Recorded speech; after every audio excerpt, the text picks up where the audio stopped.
right, all right, so Kinesis data stream is a set of shards. A shard is a uniquely identified sequence of data records in a stream. A stream is one or more shards. So a shard is a uniquely identified sequence of data records. Okay. Each shard has a sequence of uh, data records. A data record is a unit of data stored in a Kinesis data stream. Data records have three things: sequence number, partition key, and a data blob. Partition key used to group data by a shard, used to determine which shard a given data record belongs to. Any code strings, unique sequence number per partition within the shard. Um, sequence number. Sequence numbers for the same partition key increase over time.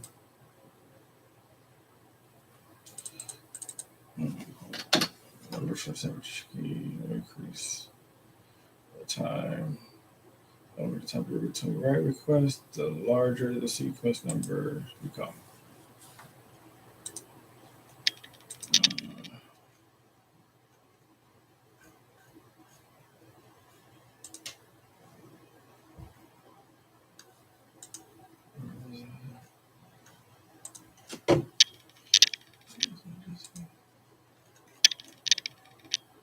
Data record, okay. This can go, this can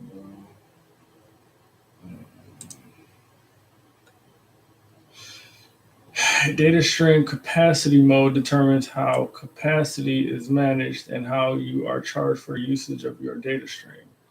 Currently in Kinesis data stream, you can choose between an on-demand mode and a provision mode for your data streams. More information, see choosing the data stream capacity mode.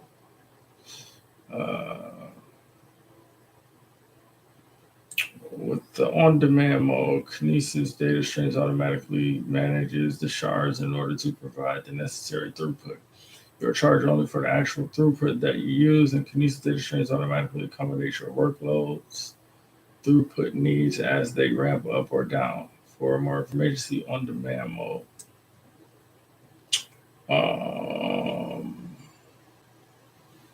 Data stream capacity mode. Provision mode, you must specify the number of shards for the data stream. The total capacity of a data stream is the sum of the capacities of its shards. You can increase or decrease the number of shards in the data stream as needed, and you are charged for the number of shards at an hourly rate. For more information, see provision mode. So we are talking about capacity modes. There's shards.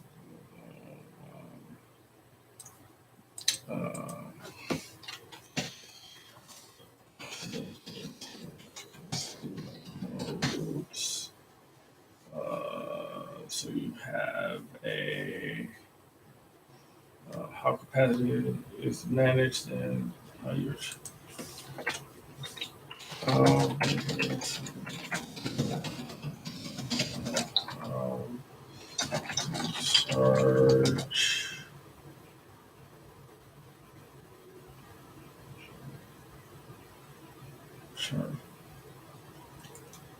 charge for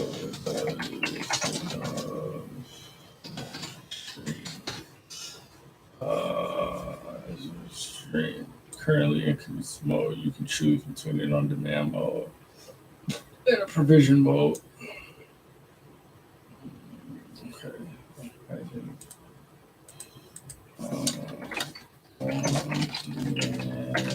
mode.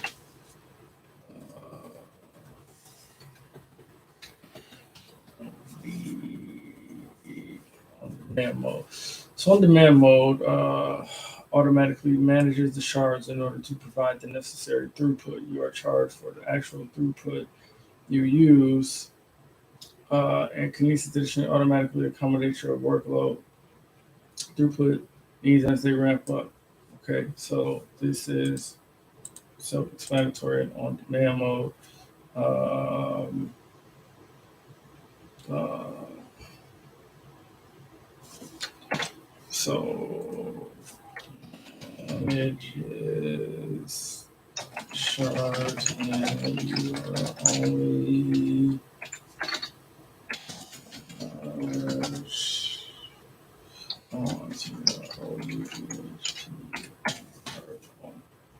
put data streams automatically accommodates your workload to put needs as they ramp up or down. Charging on the charge for through throughput. How your workload throughput needs as they ramp up or down.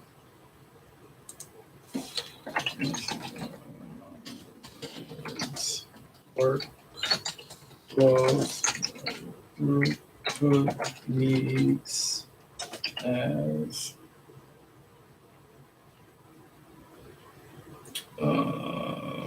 they go up or down. Oh my goodness. Accommodates workloads, throughput, workloads. A workload throughput needs as whatever. With the provision mode, you must specify the number of shards for the data stream. The total capacity of a data stream is the sum of the capacity of shards. You can increase or decrease the number of shards in the data stream as needed, and you are charged for the number of shards at an hourly rate. Okay, so on-demand mode or provisioned mode.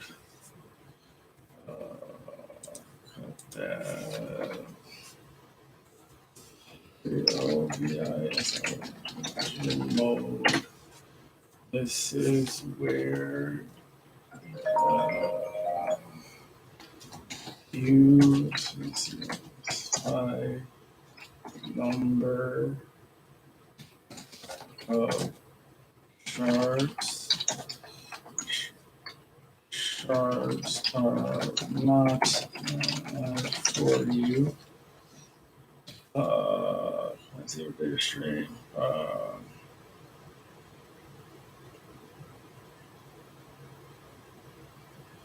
Needed, you are charged for the number of shards on an hourly rate.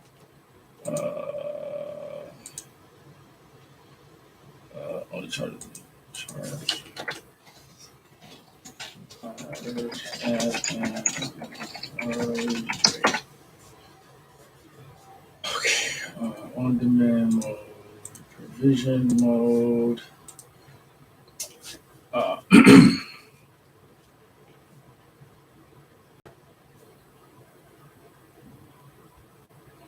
Data streams in the on-demand mode require no capacity planning and automatically scale to handle gigabytes of write and read throughput per minute.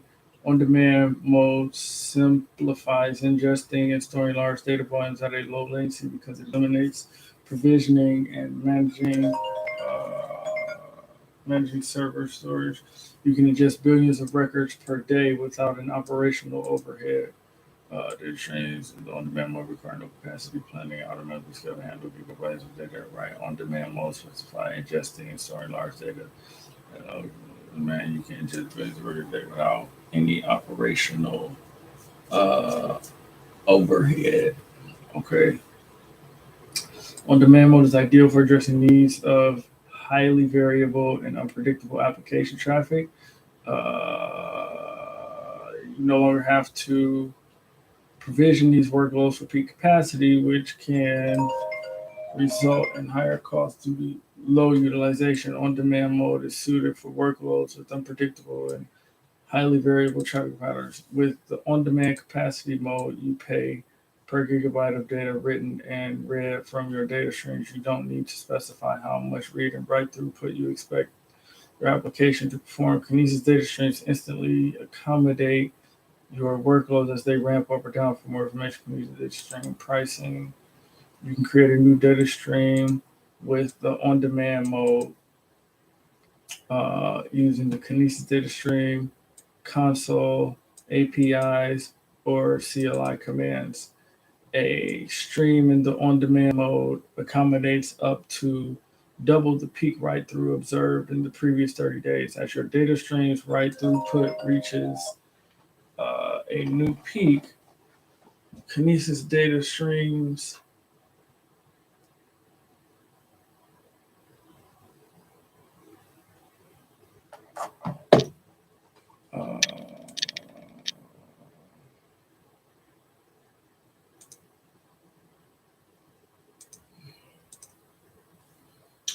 uh, throughput observed in the previous 30 days.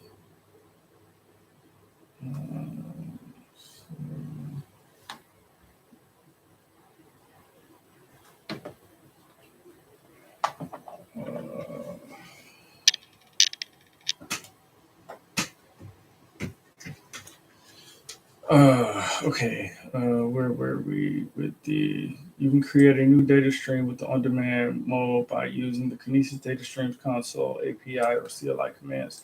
The data stream in the on-demand mode accommodates up to double the peak throughput observed in the previous 30 days. As your data stream's write throughput reaches a new peak, Kinesis data stream scales the data stream capacity automatically. For example, if your data stream has a write throughput that varies between 10 megabytes and 40 megabytes per second, then Kinesis data stream ensures that you can easily burst to double your previous throughput or 80 megabytes. If the same data stream sustains a new peak throughput of 50 per second, the data stream ensures there's enough capacity to ingest 100 megabytes of write throughput. However, write throttling can occur if your traffic increases to more than double the previous peaks within a 15-minute duration. You need to retry these throttle requests. The aggregate read capacity of a data stream with the on-demand mode increases proportionally to write throughput. This helps ensure that the consumer applications will always have adequate read throughput to process incoming data in real time. You get at least twice the throughput compared to read data using Get Records API. We recommend that you use one consumer application with the Get Records API so that it has enough room to catch up when the application needs to recover from downtime.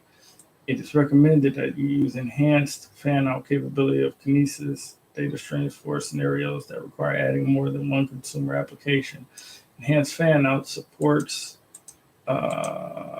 fan-out capabilities, price, aggregate rate capacity.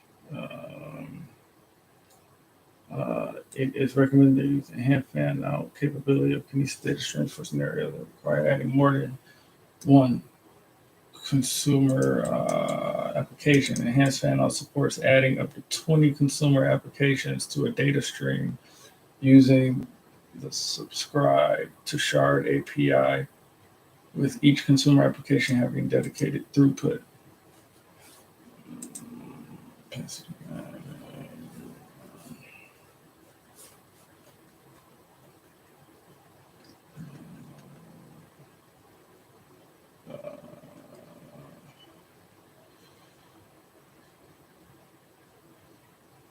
Enhanced fan-out.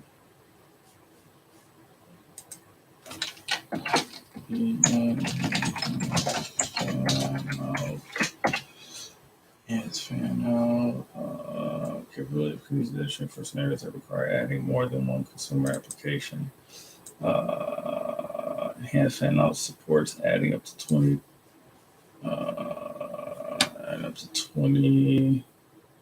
consumer applications to a data stream.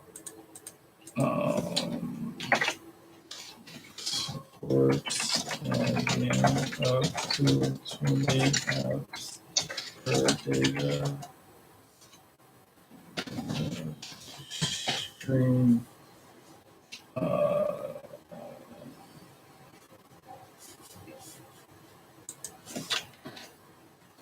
Let's see. To shard API. Consumer application having dedicated to handling, read, and write throughput exceptions with the on-demand capacity mode, as with the provisional mode. Specify a partition key with each record to write data into your data stream. Kinesis data streams uses your partition key to distribute data across shards. Kinesis data streams monitors traffic for each shard. When the incoming traffic exceeds 500 kilobytes per shard, it splits the shard within 15 minutes. The parent shard's hash keys values are redistributed evenly across child shards. If your incoming traffic exceeds twice period, you may experience read and write exceptions if you are missing a partition key. On-demand mode, data streams automatically adapt to handle uneven data distribution patterns unless a partition key exceeds a shard's 1 megabyte throughput and 1,000 records per second limits. Experience read and write exceptions if you are using a partition key that leads to uneven data distribution and the records assigned to a particular shard exceeds its limits. So that is like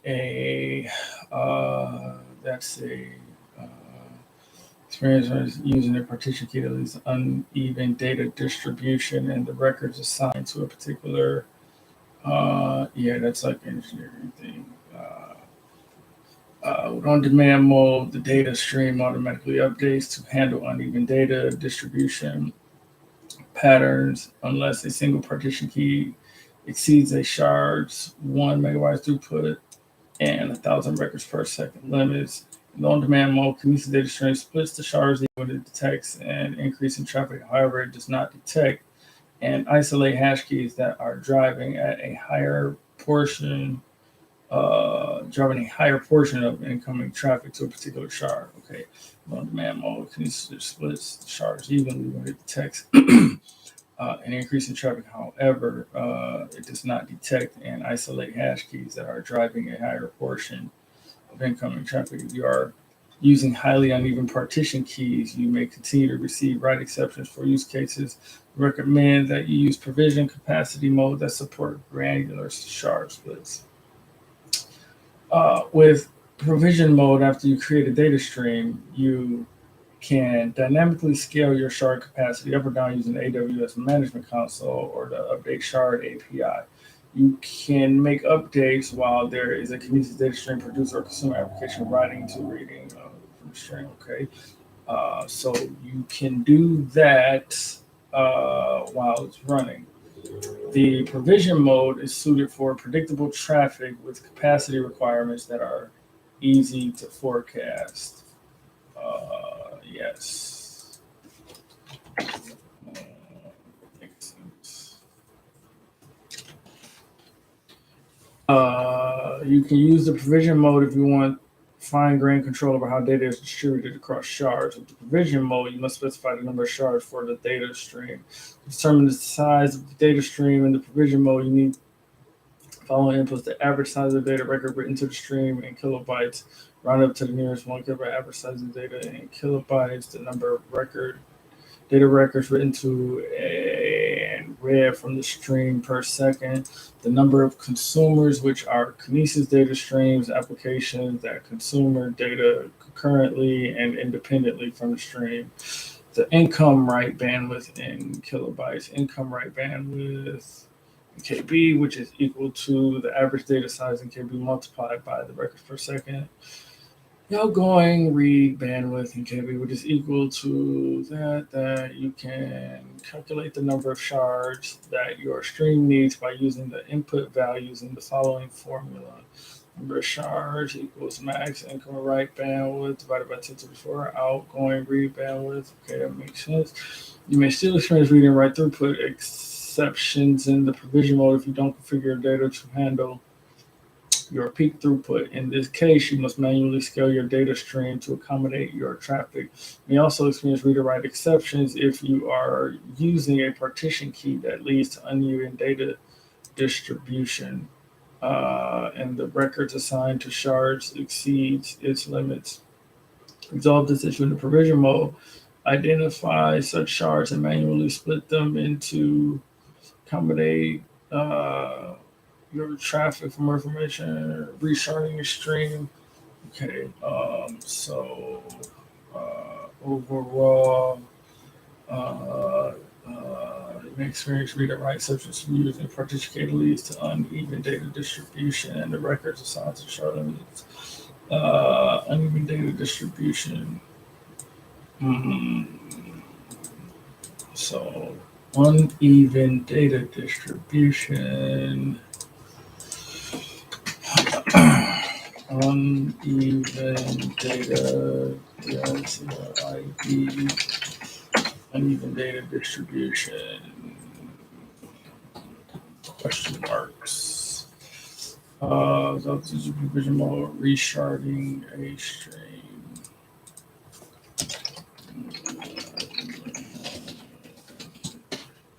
Resharding a stream.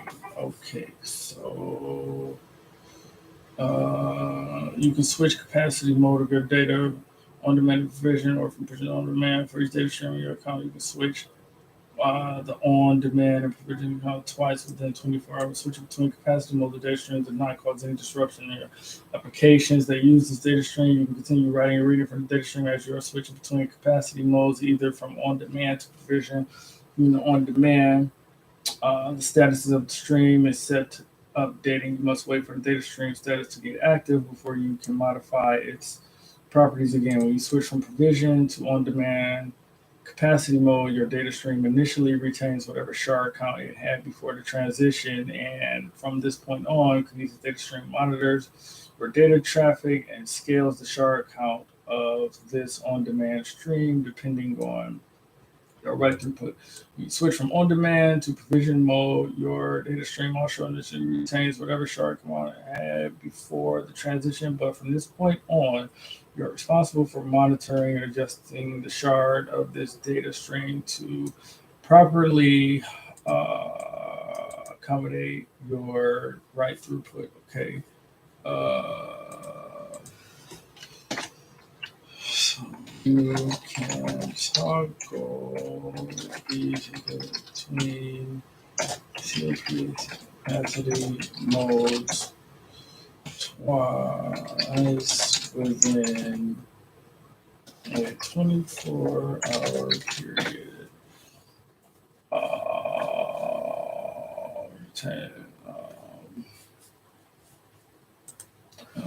With that, shard counts are retained. Monitor your data transmit skills. Okay. Increase streams. What is the data stream capacity mode? Okay. Data stream pricing. Key terms. Charge fine. Puts in $9 or $18. All right, so we'll look at pricing a little bit later. Just going for a higher level overview before we dive all the way in. Vision mode. Okay, retention period. The retention period is the length of time that data records are accessible after they are added to the stream. A stream's retention period is set to a default of 24 hours after creation. You can increase the retention period up to 8,760 hours using the increased stream retention period operation and decrease the retention period down to a minimum of 24 hours using the down operation. Okay. Data record. Shards against records. Okay.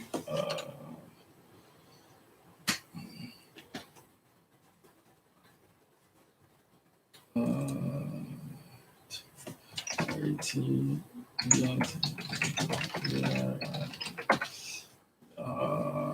Register the length of time in data record accessible. How long a data record accessible. after it's added to the string. The string's retention period is set to 24 hour. Added to the string. A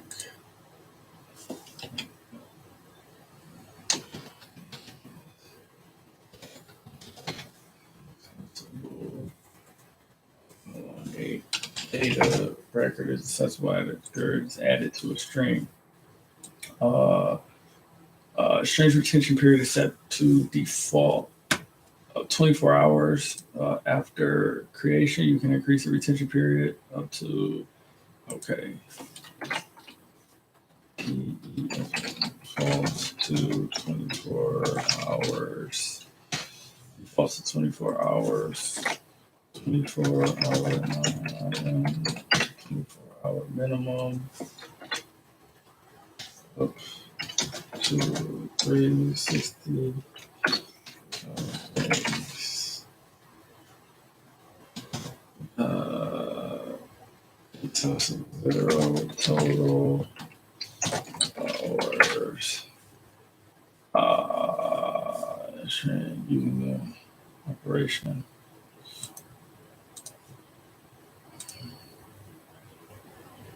Story of the Georgia Jumpers up to Vegas.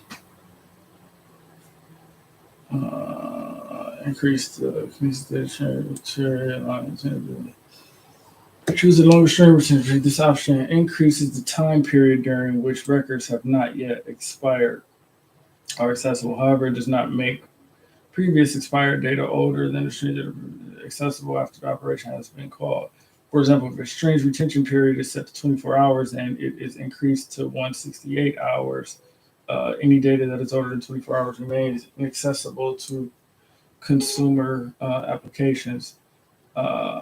So we have an object.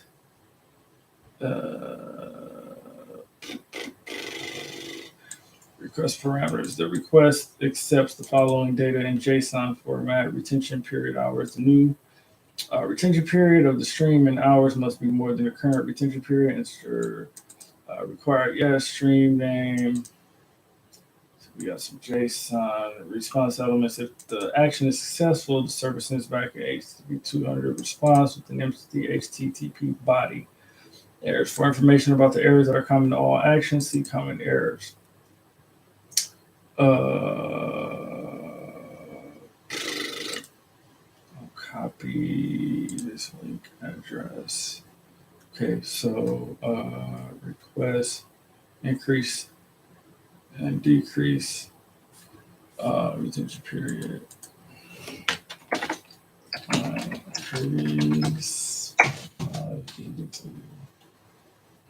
Increase string TN.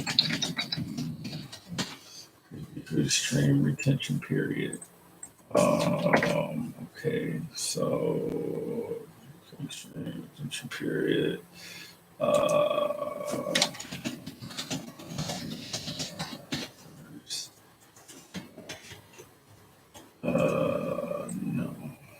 do that. Then I'll get rid of that. Cut that. Okay, handling errors. And then I also want to make one more. So this is request syntax.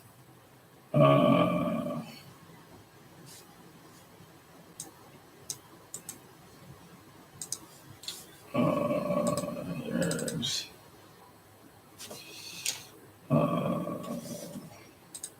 Actually, let me look at this first.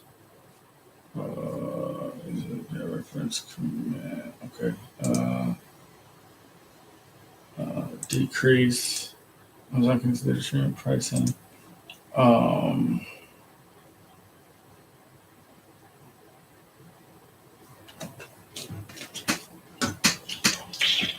It decreases the Kinesis data stream retention period. Request syntax, request parameters, response elements, action successful, errors. Example 2, decrease Data stream period. The following JSON example decreases a string's retention period. Amazon Kinesis target. Okay, it's done in a JSON object through an HTTP request.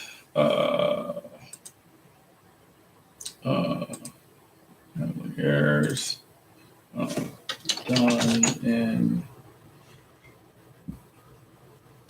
HTTP request. Done in HTTP request. I think is this parts of header. I think HTTP request. Actual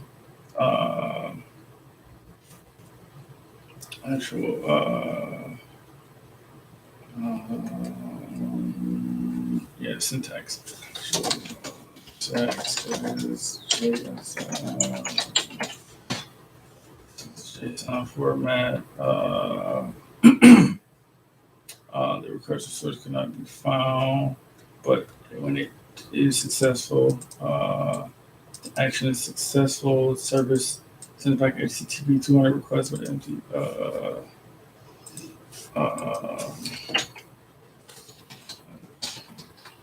HTTP sends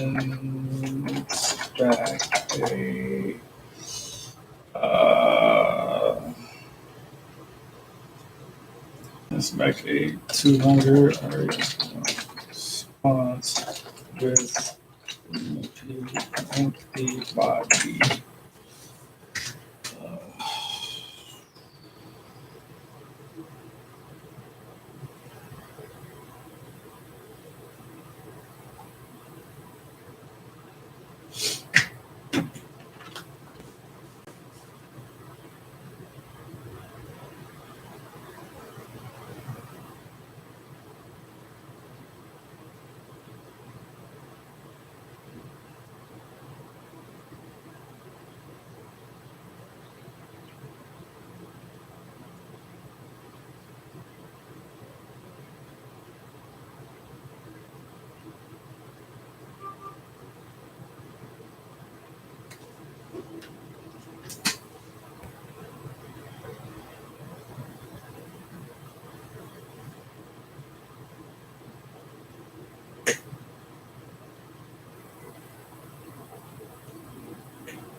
Producers put records into Amazon Kinesis data stream. For example, a web server sending log data to a stream is a producer.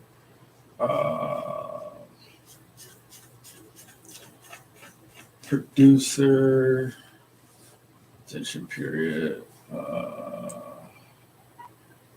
Passive mode.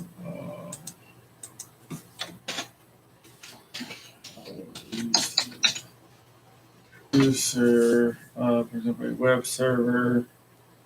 So let's for clarity. AWS Data Analytics.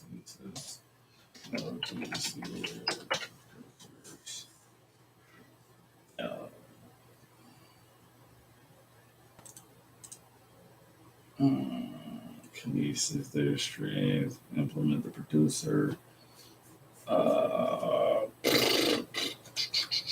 AWS Kinesis producer, and then data producer.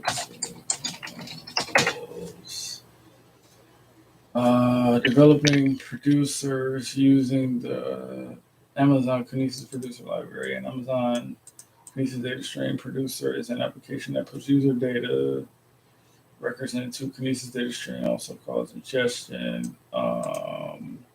Producer library, KPL.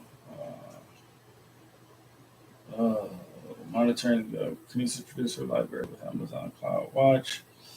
Simplifies producer application development, allowing developers to achieve high write throughput to a Kinesis data stream. Okay, that's not what I was looking for. Evolution of data producer. And banking data producers would be, so yeah, like, whatever. Servers, all of that type of stuff. Producers, for example, web servers and data producers.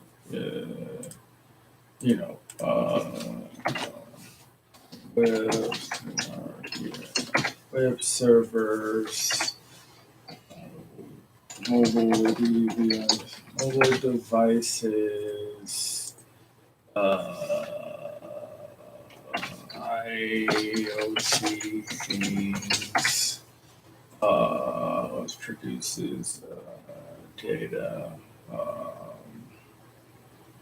all that type of stuff. For example, in a web producer, consumers get records from Amazon Kinesis data stream and process them. These consumers are known as Amazon Kinesis data these consumers are known as Amazon Kinesis data streams application. Consumers producer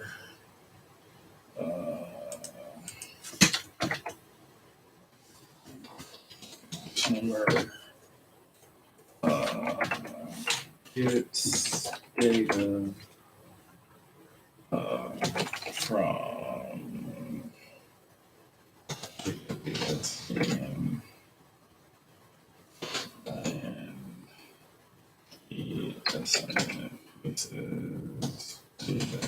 streams.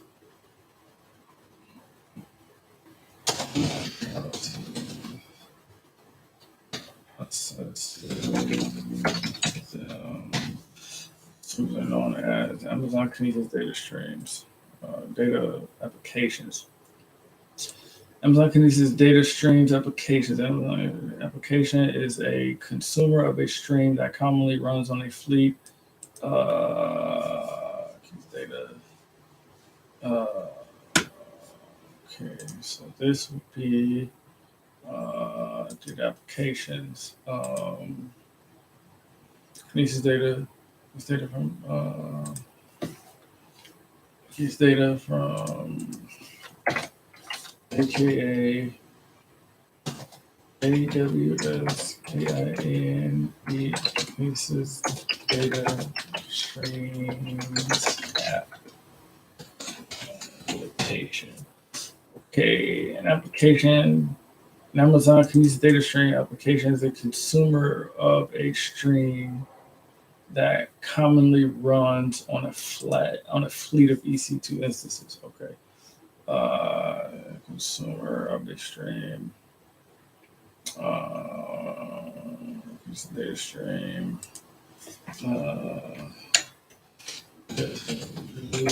Runs on EC2 on EC2 multiple EC2 instances. There are two types of consumers that you can develop: shared fan. Let's learn about the differences between them. There are shared fan out consumers and enhanced fan out consumers. Wait a minute. fan out was on demand, enhanced fan out supports there are two types of consumers that you can develop. Uh, uh, uh,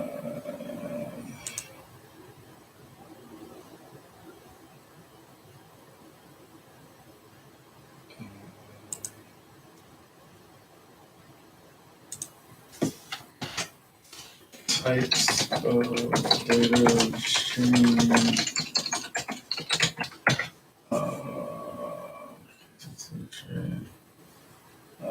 applications,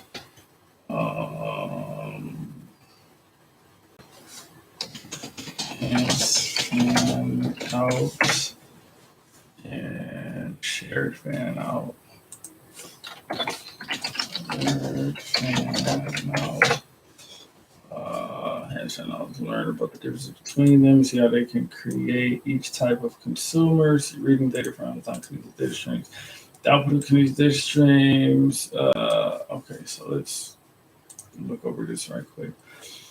Reading data from Amazon's Connected data streams. Consumer is an application that processes all data from Kinesis data stream. All right, so consumer, an application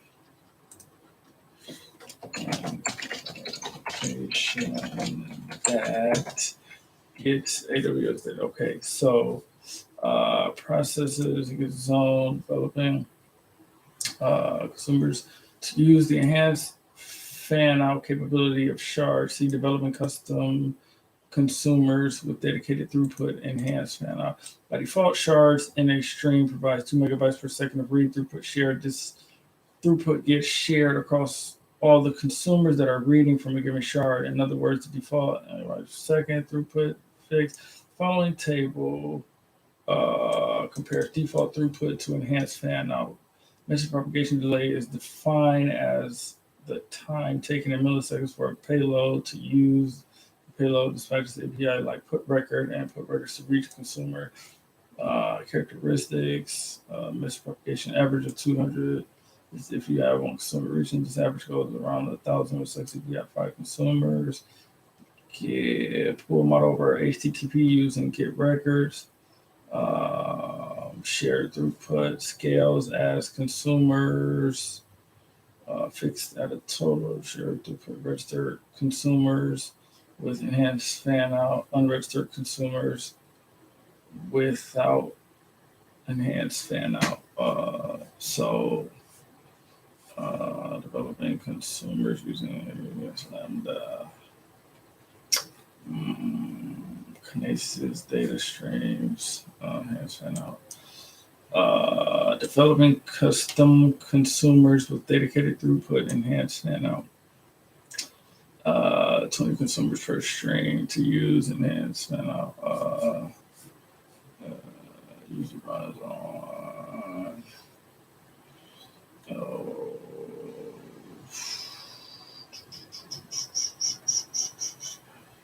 Shared fan out.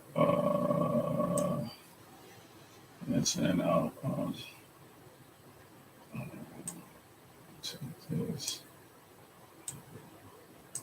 This here and cut that out. Developing consumers with dedicated throughput. Enhance and out.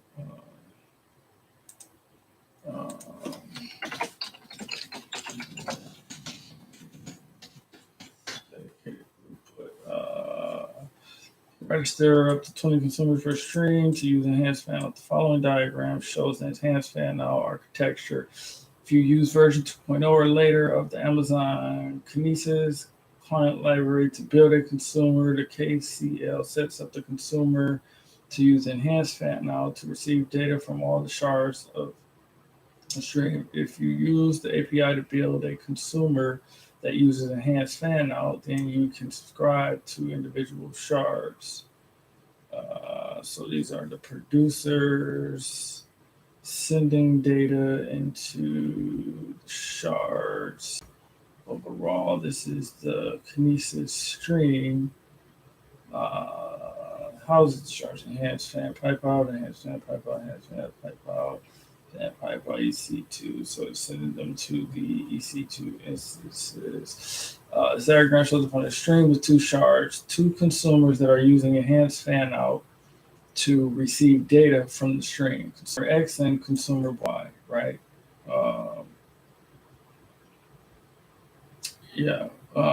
consumer using enhanced fan out to receive data stream. Consumers, yes, each of the two consumers is subscribed to all of the shards and all of the records of the stream. If you use version 2.0 or later of the KCL to build a consumer, the KCL automatically subscribes that consumer to all the shards in the string. On the other hand, if you use the API to build a consumer, you can subscribe to individual shards. Arrows representing the enhanced fan out pipes that the consumers use to receive data from the streams. Arrows represent enhanced fan pipe that consumers use to receive data from the stream.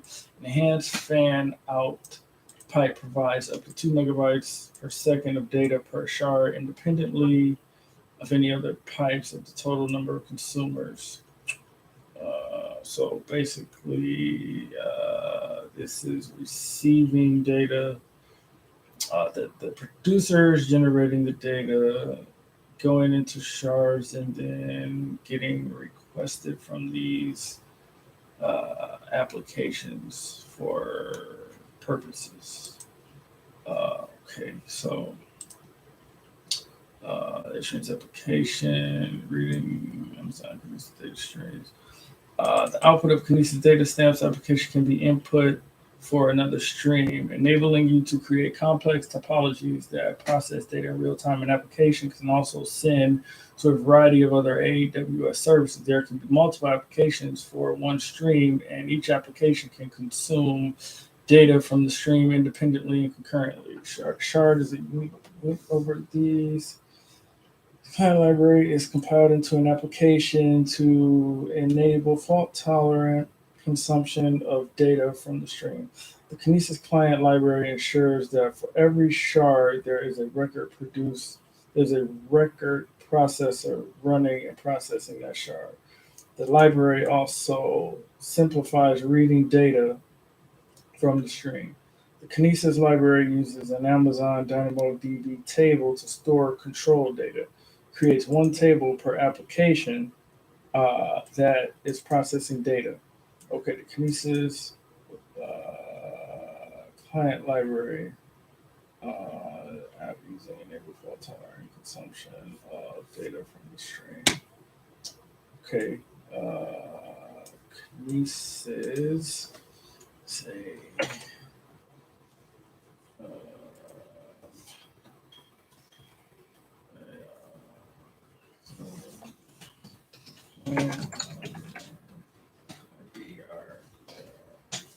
client library, enable consumption of data.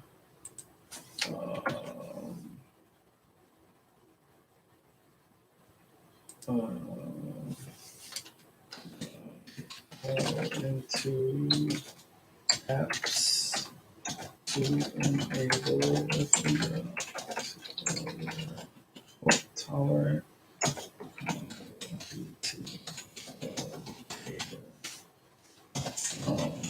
stream. Ensures that for every shard there's a record processor running. The library also simplifies reading data from the stream. The Kinesis library uses Amazon DynamoDB, creates one table for application. There are two major versions of Kinesis. One which use depends on the type of consumer you want to create. For more information, see reading data from Kinesis streams. Technology and concepts. Consumer shard. Shinky, Kinesis streams, consumers and application process that present data, default shards, to two major versions of which one depends on what to create. Everything from the consumer by default stream following unregistered consumers without fan out.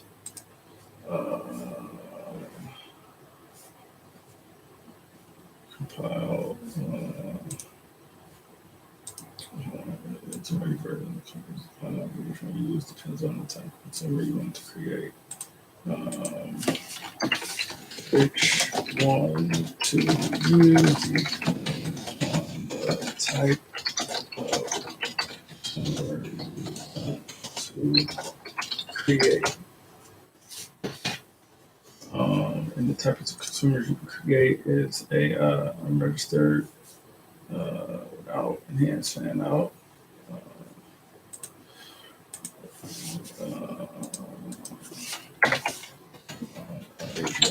So without fan out, unregistered without hands and out. Registered, STER, registered with hands and out. Total, and then go back up here because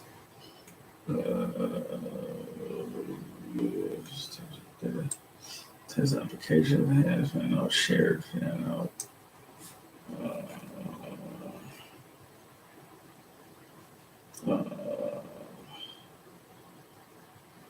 Put scale.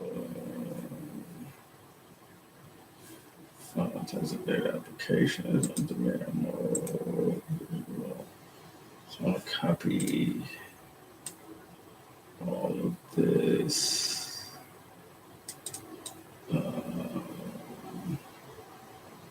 All of this. And then I'm also going to replicate that. Which one you use depends on the type of consumer you want to create. I'm registered fan out.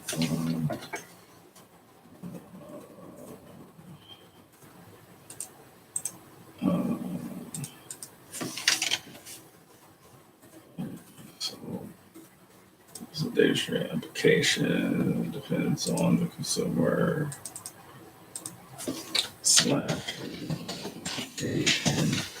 want to create to pilot apps. Okay.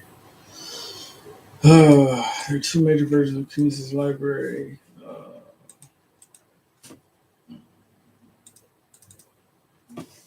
Two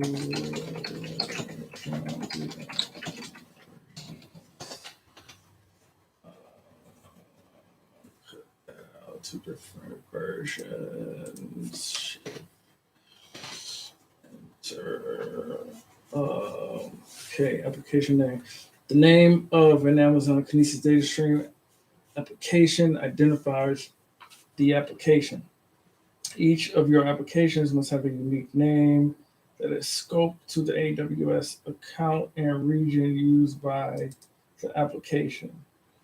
This name is used as a name for the control table in Amazon DynamoDB and the namespace for CloudWatch metrics. So, application name of the Kinesis data stream application identifies the application. Library. Two major versions. Compile it to your application to enable fault-tolerant consumption data. Library ensures for every shared record processor is running and processing. This kind of library ensures that for every shard, ensures there is a record, says or running for each shard. The Kinesis client library uses an Amazon DynamoDB table to store control data. It creates one table per application that is processing data. There are two major versions of the Kinesis client library. Okay, DynamoDB, Amazon store table.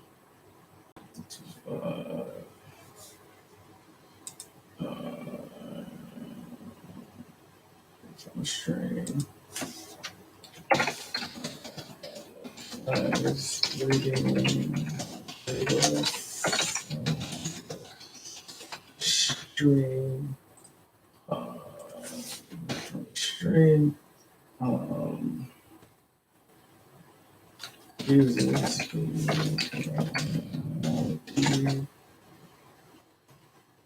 table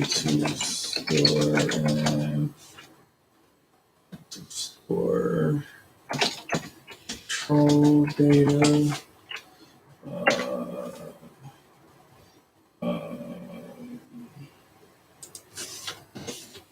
Creates one table per app that data. Okay, application name. The name. Each of the applications must have a unique name.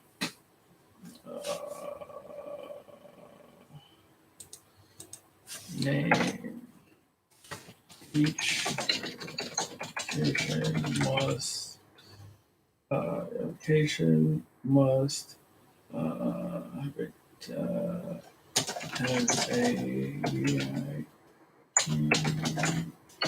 unique name. Name.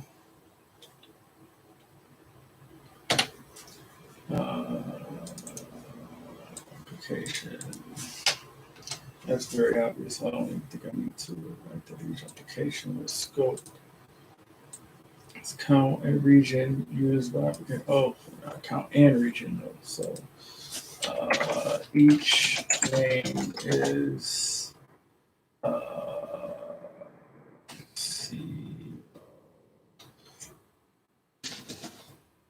to the AWS account and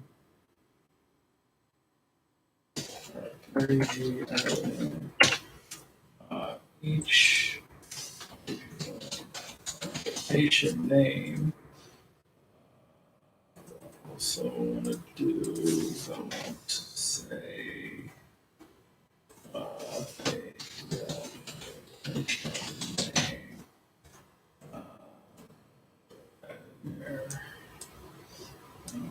this, put that application scope to the AWS account and region. Okay. This name is used as a name for the control table in Amazon. Server-side encryption. Amazon Kinesis data stream can automatically encrypt sensitive data as a producer enters it into a stream. Kinesis data streams use AWS KMS master keys for encryption. For more information, see section in AWS Kinesis data streams. All right, so we'll copy this link. Make another. So now I want to do another. ENCRYP encryption, sensitive data,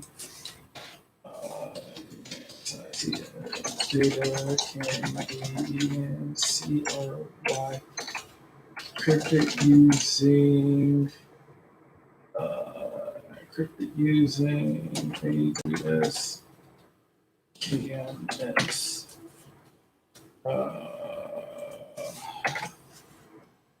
And here's the link.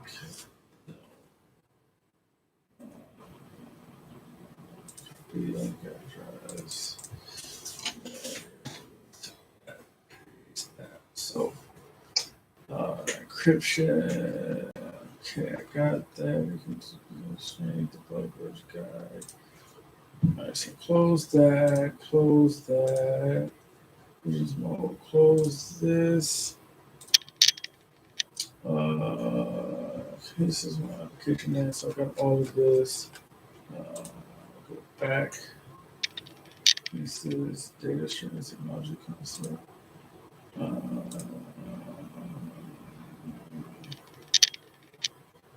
Okay, so there. Modern architecture. Went through this already.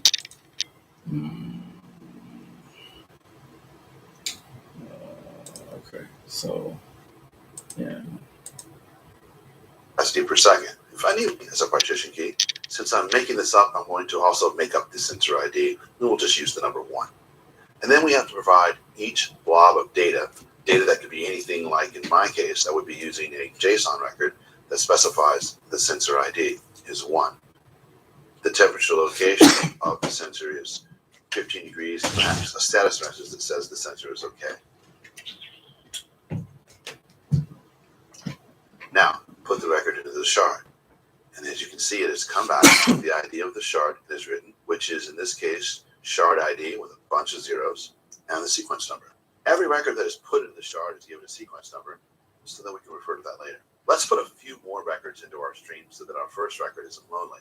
A record from another sensor, perhaps, or a record with a different result.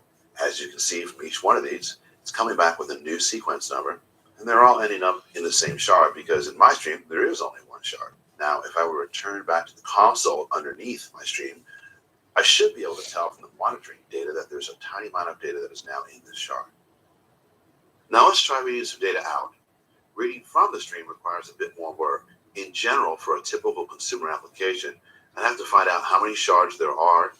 I'd have to ask Kinesis to describe the stream. So as you can see, among all the other information output, I can tell you there's only one shard. Of course, the shard ID is the same as before with a lot of zeros. If I had an application consuming this stream, I'd have to create one consumer application for each shard. From the command line, what I need to do is get a shard iterator for any shard I wish to query, and to do this using the get shard iterator command. So in this case, I'll ask for an interact that will help me iterate over my IoT demo stream, specifically my shard ID, which is the same shard ID I used before, which is a bunch of zeros. And lastly, I have to specify the shard iterator type. Remember, this data is going to stay in Kinesis, so that multiple applications can query it. So each application could specify from the 24 hours of data in the stream whether it wants to start from the oldest or the newest data, or some specific point in time in the stream. In this case, I'll specify a shard iterator type of trim horizon. Trim horizon means that I would like to start with the oldest record on the stream, the ones that are about to disappear over the horizon. Kinesis has to come back with this shard iterator, which I can use to get some records. AWS Kinesis gets records passing the shard iterator. There we go, and it's come back with 3 records, which are the 3 we wrote into the stream earlier on. Each of these has an arrival timestamp that's been added, so when you're iterating on a shard, you can tell how far behind you are. It also has given us the next shard iterator, so that way, when I want to get the next record, I can start from here. It estimates that I'm currently 0 milliseconds behind the next record in the stream, which is correct because there are no more records in the stream. Lastly, you can use the Amazon Kinesis data generator if you wanted to generate simulated data for your application. So in summary, Amazon Kinesis Streams is a managed service for collecting and analyzing streaming data in real time. It's scalable, secure, and resilient, and it can be used for a whole range of real-time applications. I'm Wes Gruber with AWS Training and Certification. Thanks for watching.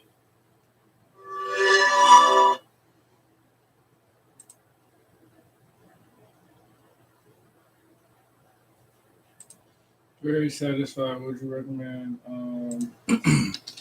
something a little more about shards and their practical use cases?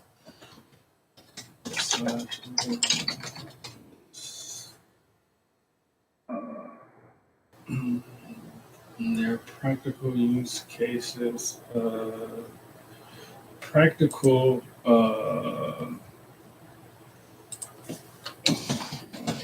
how is the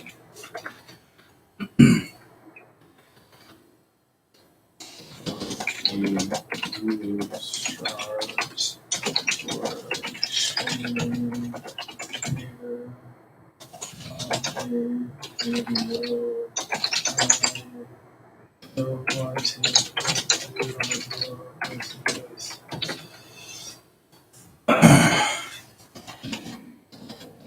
So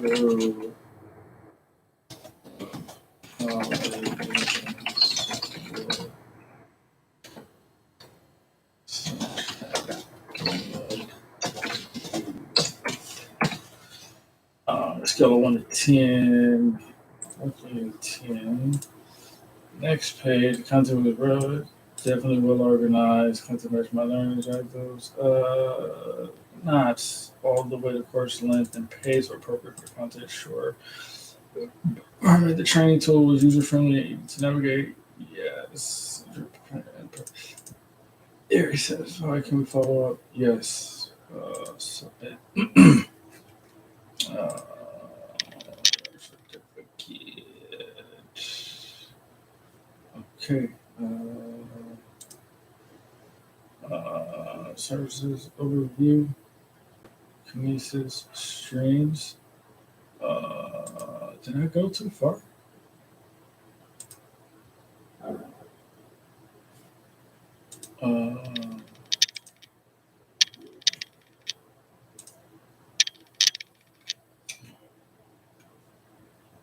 Real contribution. Okay, got that. Amazon Kinesis streams. Just two Kinesis streams download. Okay, yeah, I did that. This is the part that is a little bit. Reopen, close tab. Reopen. Come on, buddy. Kinesis streams.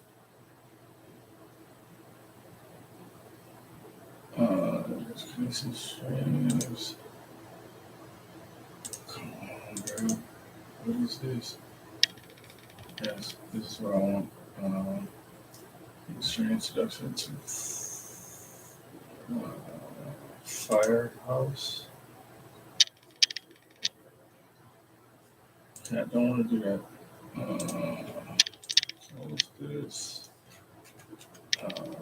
Save this page. Close this. So this page is saved. Okay. Considers Firehouse.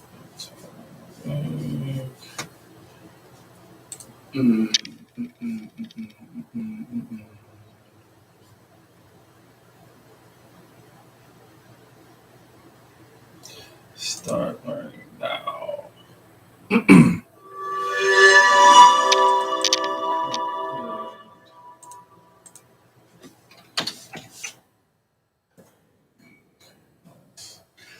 Introduction. Welcome to an introduction to Amazon Kinesis Firehose. Hi, I'm Andy Cummings with AWS Training and Certification. I have been with AWS for going on a year and a half now, and I'm currently responsible for delivering live training events to AWS customers across North America. In this video, we're going to talk about the Amazon Kinesis Firehose service. We'll cover an overview and the benefits of using Kinesis Firehose and discuss a few use cases. Amazon Kinesis enables you to collect real-time streaming data and to process and analyze this data. It allows you to respond in real time instead of having to wait until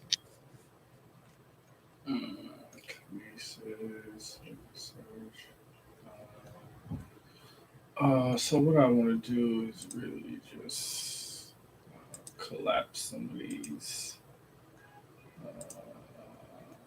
Collapse some of these. Some of these mind pathways. Get them out the way. So do that, and then Kinesis. Okay.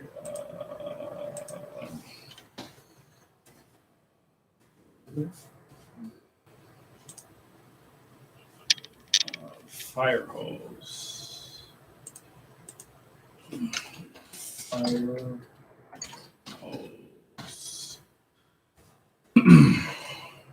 until all your data is collected before the processing can begin. With Kinesis, you can ingest real-time data such as application logs, website click streams, IoT telemetry data, or build your own real-time applications using this data. Amazon Kinesis offers 3 different streaming capabilities to meet your needs. As previously mentioned, in this video, we are going to focus on Amazon Kinesis Firehose. Kinesis Firehose can capture, transform, and load streaming data into AWS. It is a fully managed service that automatically scales to match the throughput of your data and requires no ongoing administration. It can also batch, compress, and encrypt data before sending it to AWS, minimizing the amount of storage used at the destination and increasing security. Let's go through a brief overview of the service. Kinesis Firehose. Kinesis Firehose can capture, transform, and load streaming data into AWS. It is a fully managed service that automatically scales to match the throughput of your data and requires no ongoing capabilities to meet your needs. As previously mentioned, in this video, we are going to focus on Amazon Kinesis Firehose. Kinesis Firehose can capture, transform, and load streaming data into AWS.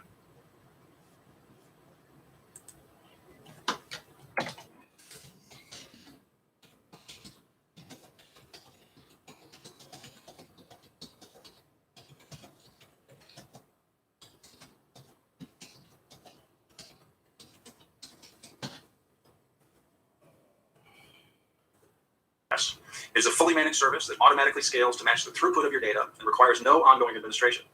It can also batch, compress, and encrypt data before match the throughput of your data and requires no we are going to focus on Amazon Kinesis Firehose. Kinesis Firehose can capture, transform, and load streaming data into AWS. It is a fully managed service that automatically scales to match the throughput of your data and requires no ongoing administration.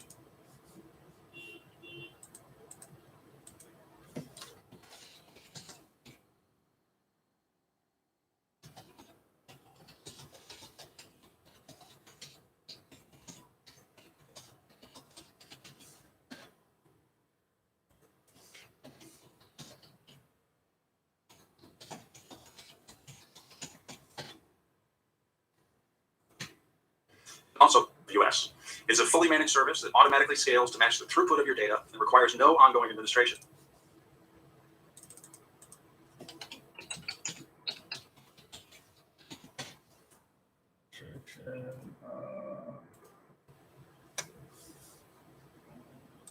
Transform and load streaming data into AWS.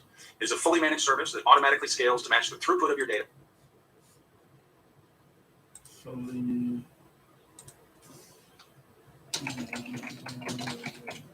scale.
Okay.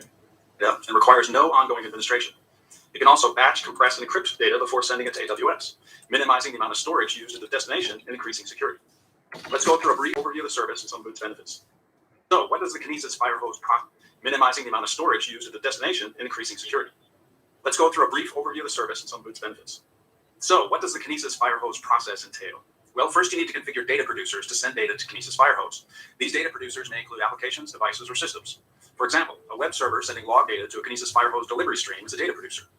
Once Kinesis Firehose starts to receive data, it processes the data in near real time. You can configure Kinesis Firehose to train. So,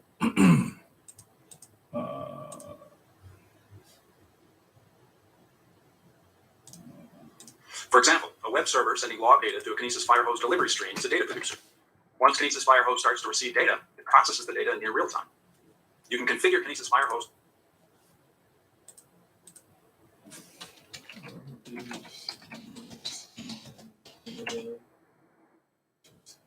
data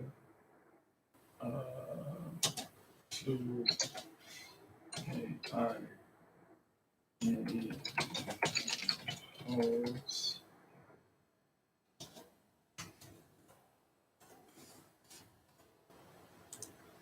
Firehose. These data producers may include applications, devices, or systems. For example, a web server sending log data to a Kinesis Firehose delivery stream is a data producer. Once Kinesis Firehose starts to receive data, it processes the data in near real time. You can configure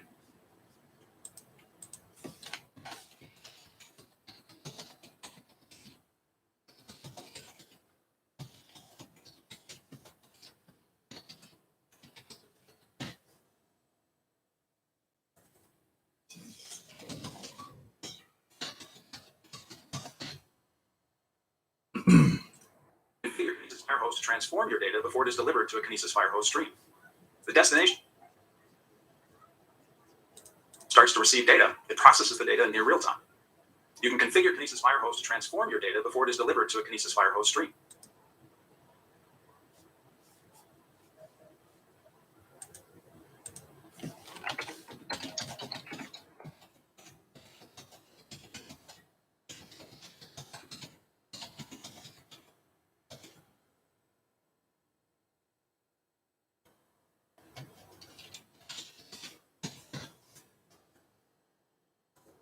The delivery stream is a data producer.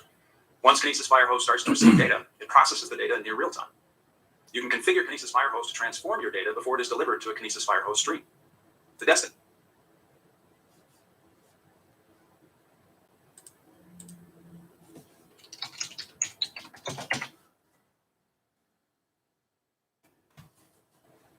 of this process data can be either our scalable object storage service, Amazon S3, our fully managed data warehouse service, Amazon Redshift, is delivered to a Kinesis Firehose stream. The destination of this process data can be either our scalable object storage service, Amazon S3, our fully managed data warehouse service, Amazon Redshift, or our managed Elasticsearch service, Amazon ES. With the process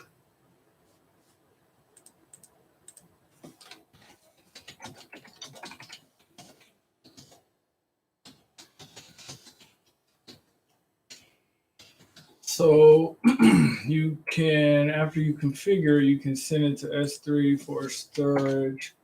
ELAS3 search, or what's this other one called? Open search. Open search.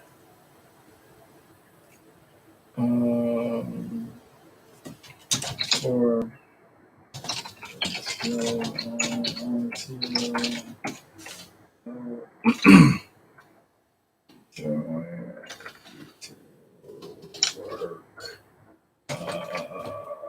like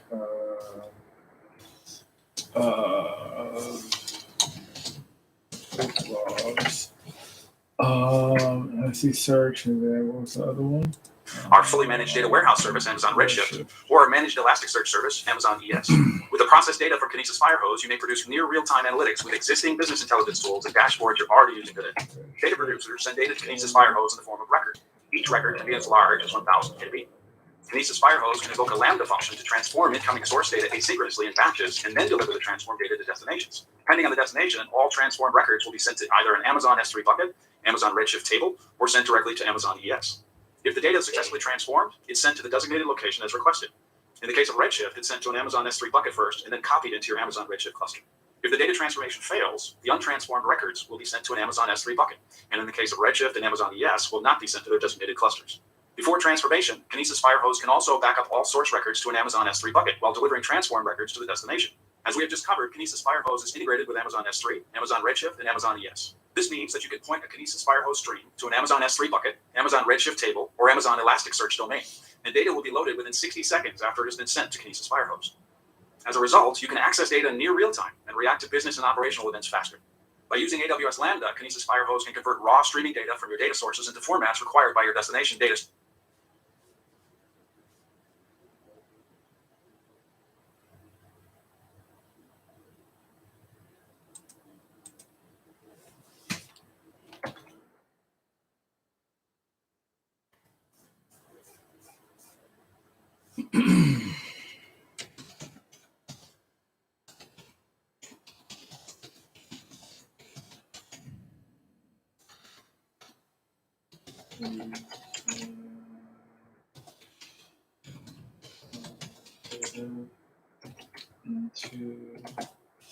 Is it like a data scheme or format? As a result, you can access data in near real time and react to business and operational events faster. By using AWS Lambda, Kinesis Firehose can convert raw streaming data from your data sources into formats required by your destination. Okay, using Lambda with it, you can transform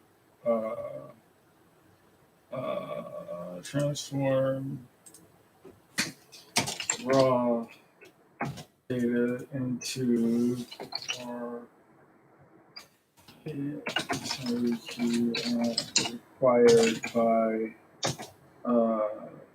required by the what you call it. Using AWS Lambda, Kinesis Firehose can convert raw streaming data from your data sources into formats required by your destination data source without having to build your own data processing pipelines or servers. With the pay-as-you-go model, there are no minimum fees or upfront commitments. Once set up, Amazon Kinesis goes into formats required by your destination data stores without having to build your own data processing pipelines or servers.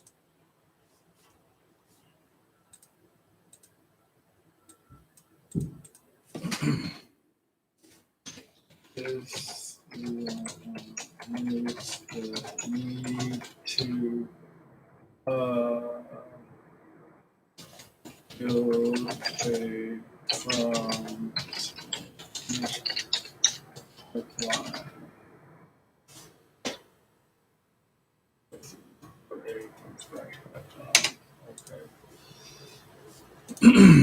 With the pay-as-you-go model, there are no minimum fees or upfront commitments. Once set up, Amazon Kinesis Firehose automatically provisions, manages, and scales resources required to load your streaming data.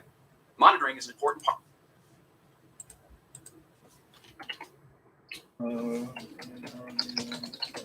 Serverless.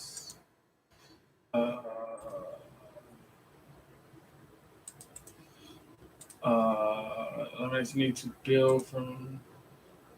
build a from scratch pipeline and TR. And you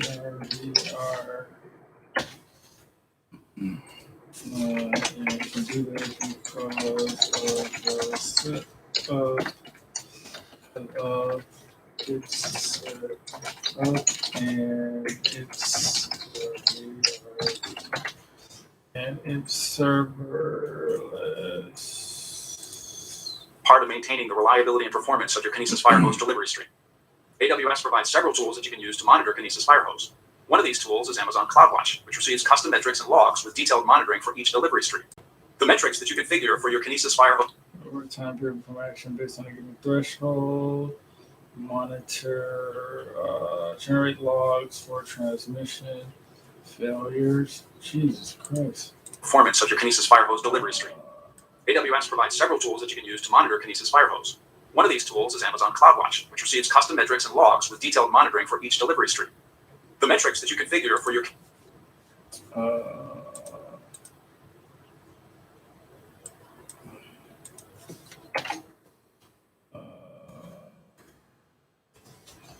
using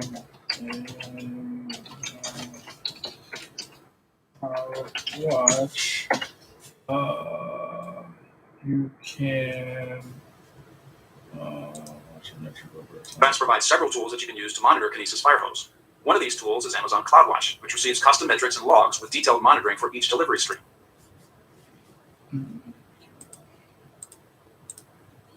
Watch.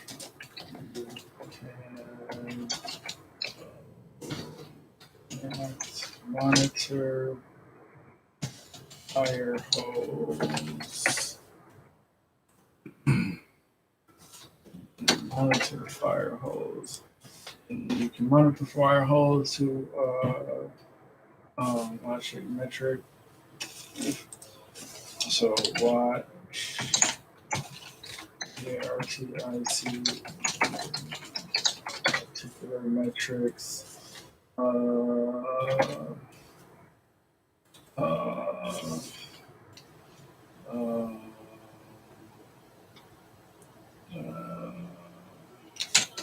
Create a space based on conditions, monitor and store access, or access log files.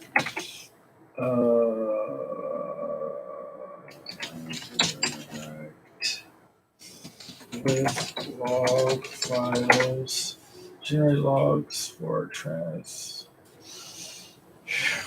filters. The metrics that you configure for your Kinesis Firehose delivery streams are automatically collected and pushed to CloudWatch every 5 minutes. Metrics and logs are collected free of charge and archived for 2 weeks.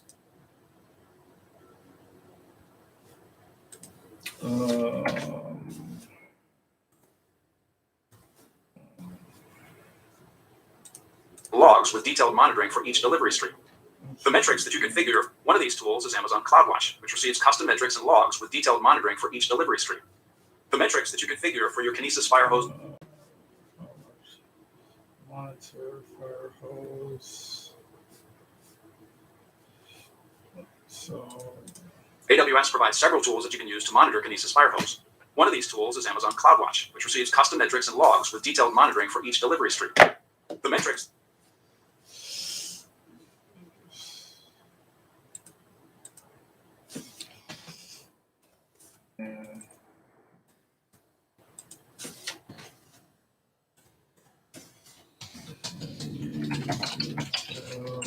logs for each delivery stream. What's your metric? Okay. that you configure for your Kinesis Firehose delivery streams are automatically collected and pushed to CloudWatch every 5 minutes.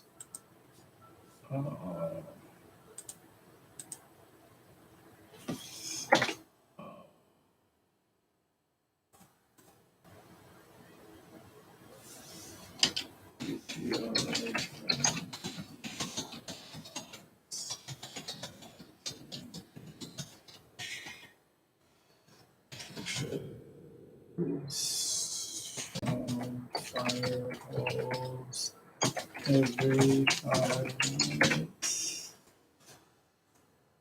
Metrics and logs are collected free of charge and archived for 2 weeks.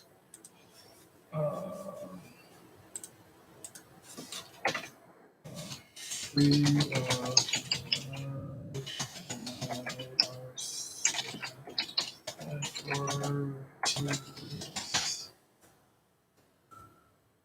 Let's conclude this video by looking at some use cases for Amazon Kinesis Firehose.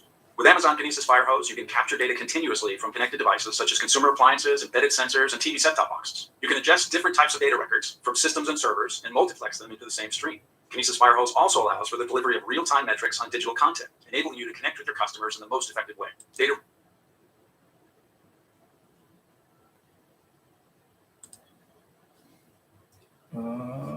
Firehose.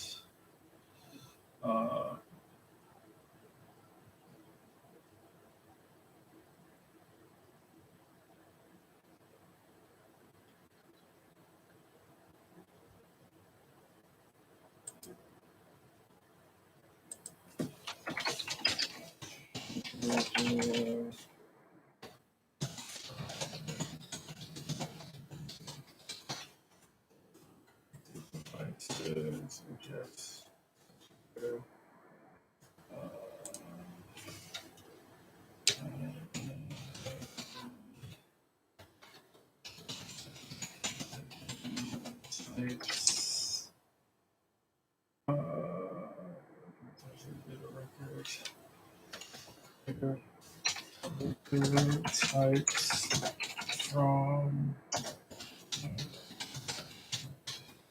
sources to one stream, real-time metrics on digital content. real time metrics on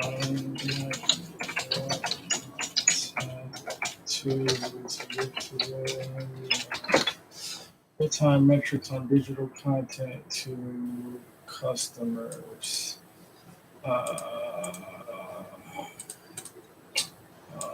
Content through capture data, ingest different data record types, different types of data records.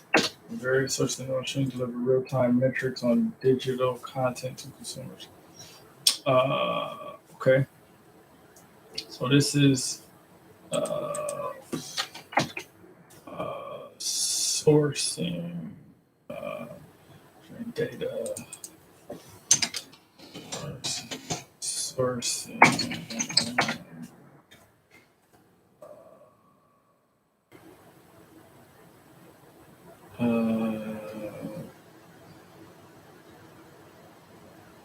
Just come on over here, please. All right, sourcing stage. Like process and analyze video and data streams in real time. All right, so. To the same stream. Kinesis Firehose also allows for the delivery of real-time metrics on digital content, enabling you to connect with your customers in the most effective way. Data records can be aggregated, filtered, processed, and then used to refresh customer dashboards in near real time. Remember that every AWS service that you learn about is another tool to build solutions. The more tools you can bring to the table, the more powerful you become. I'm Andy Cummings with AWS Training and Certification. Thanks for watching.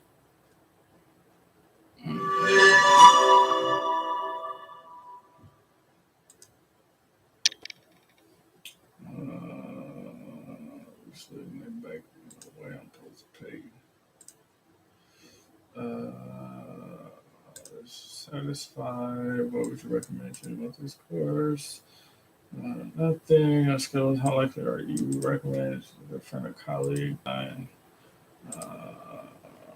content was clearly written and well organized. Yes. Environment, register satisfaction with stands below. Very satisfied. Yes. You can submit. First description, download your certificate.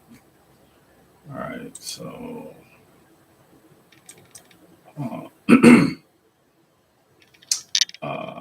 Firehose, don't find Kinesis Analytics.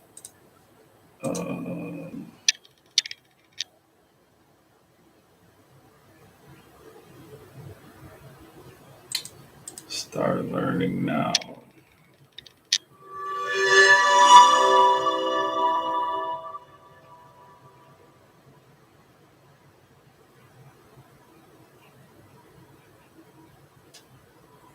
Welcome to an introduction to Amazon Kinesis Analytics. My name is Wes Groover, and I've been with AWS for 2 years as a technical trainer.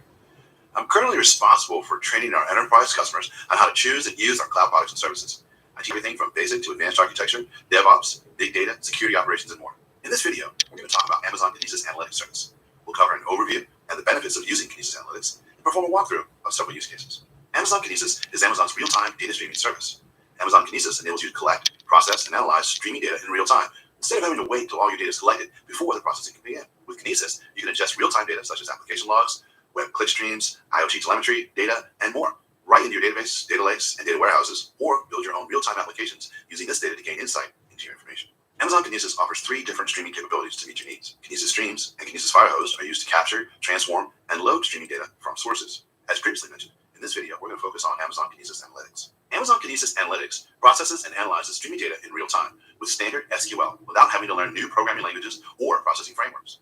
Kinesis Analytics enables you to query streaming data or build entire streaming applications with SQL. The results can be used to create insights and visual images or process analytics, processes and analyzes streaming from sources. As previously mentioned, in this video, we're going to focus on Amazon Kinesis Analytics. Amazon Kinesis Analytics processes and analyzes streaming.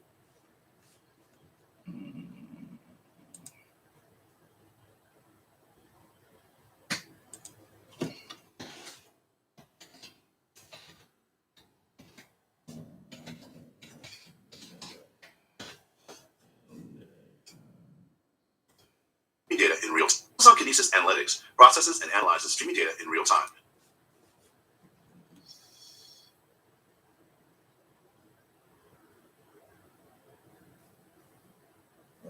What? Analytics. Amazon Kinesis Analytics processes and analyzes streaming data in real time.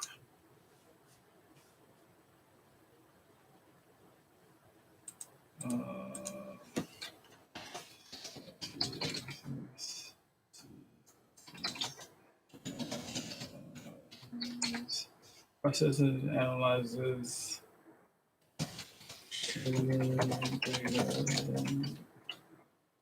in real time. Streaming data in real time.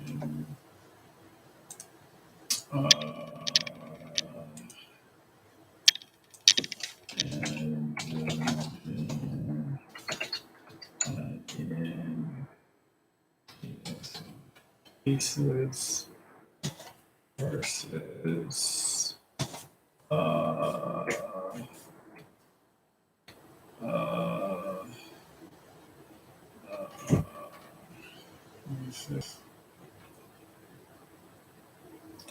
analytics versus pieces versus fire. What's the difference? Kinesis acts as a highly available conduit to stream messages between Kinesis data streams versus data streams versus data firehouse. AWS Kinesis data stream versus data firehouse. Kinesis acts as a highly available conduit to stream messages between data producers and consumers. Kinesis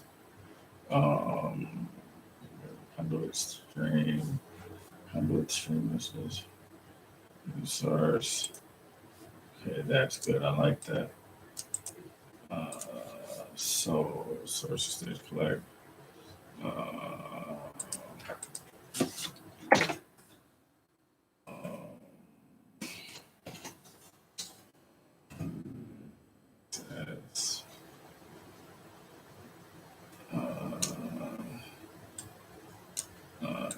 Highly available conduit to stream messages between data producers and consumers. Data producers can be almost any source of data, system or weblog, social network, financial, trading information, geospatial, mobile app, telemetry, blah, blah, blah. The consumers typically fall into the category of data processing and storage applications such as Apache Hadoop, Apache Storm, AWS S3, and Elasticsearch. Kinesis data stream. Kinesis data streams is highly customizable and best suited for developers building custom applications or streaming data for specialized needs. However, it requires manual scaling provision. Data typically made available in a stream for 24 hours with an additional cost.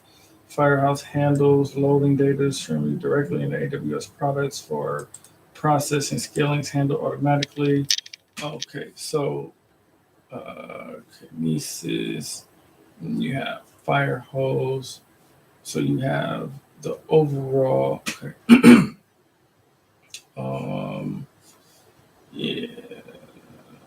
Capture. Capacity models, collecting process, data streams. Kinesis data streams is highly customizable and best suited for developers building custom applications or streaming data for specialized needs. Firehose scaling handles loading data streams directly into AWS products for processing, scanning automatically up to gigabytes per second. Allows for batching, encrypting, compressing. Firehose also allows for streaming.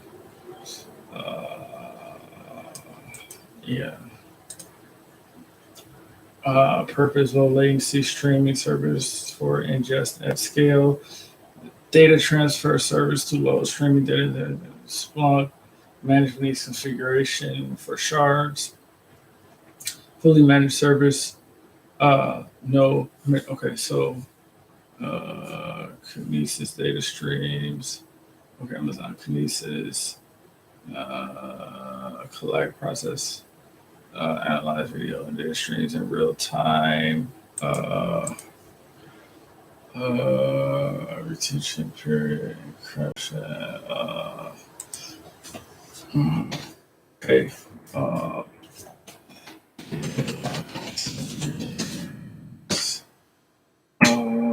Okay, and I think I'm gonna need like all of this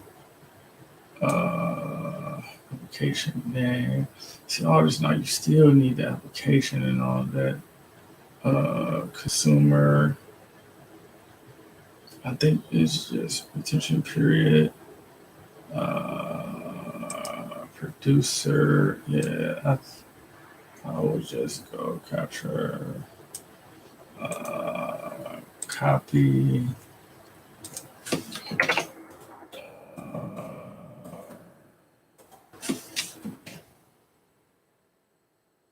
So let's do not that. Cut that out. Where I start at capacity modes. Yep, capacity modes. And then I'll cut all of this out. Sourcing. A conduit to stream messages between data producers and consumers. Okay, got that. So I think this would just be general, our host, stream. And you can come down here. Manage service beneath configuration. Yes, must manage scaling configurable from 1 to 7 days.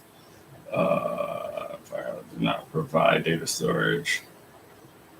Does not support replay capability. Just need to write code for producer. Supports SKD. Need to write code for producer. Open-ended supports multiple consumers and destinations. Supports KOC and Spark. Closed and be handled by firewall. Do not support KOC or Spark. KCL or Spark. Consumers open-ended. Supports replay capability.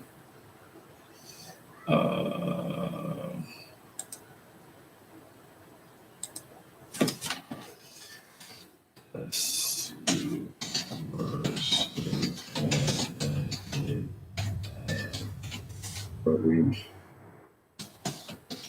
hose does not, and then fire hose does not.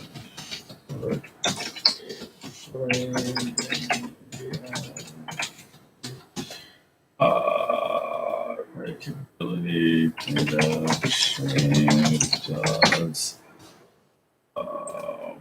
Okay. Firewall does not provide data storage. Does not provide data. Does not provide data storage. Kinesis streams. Data. Data.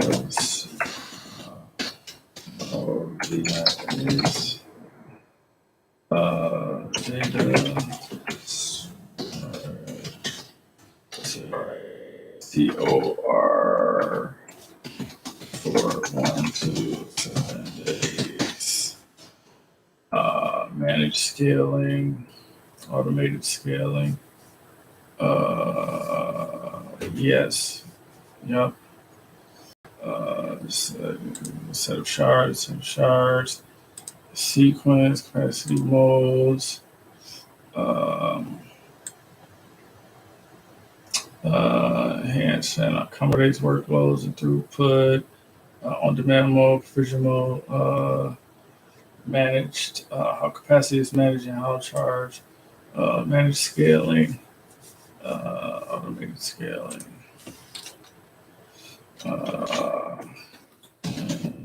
And scaling.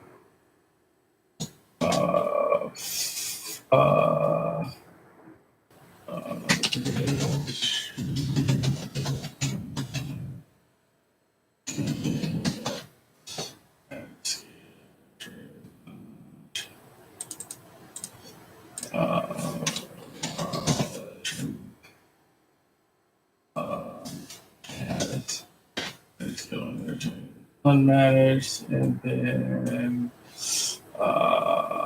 yes, so that's that. No, shit. Let's see modes. Manage scaling while streaming. Data stream has unmanaged scaling while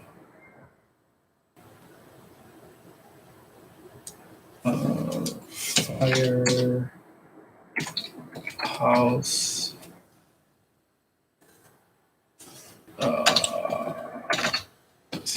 scaling is it's managed. Okay, so that's that, and then Firehouse.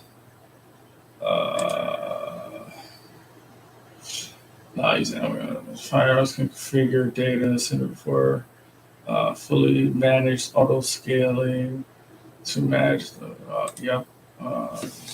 put data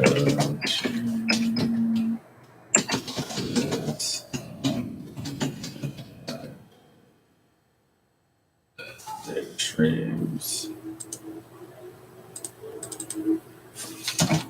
scaling is unmanaged. No, it's unmanaged auto. Okay. Real time, near real time, Kinesis data streams, fire hoses, near real time, capture, receive data in near real time.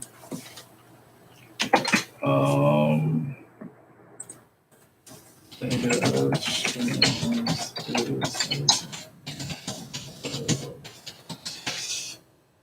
real time. Classes and find out managed service need for shard fully management service need low latency. Okay, data stream is actual real time.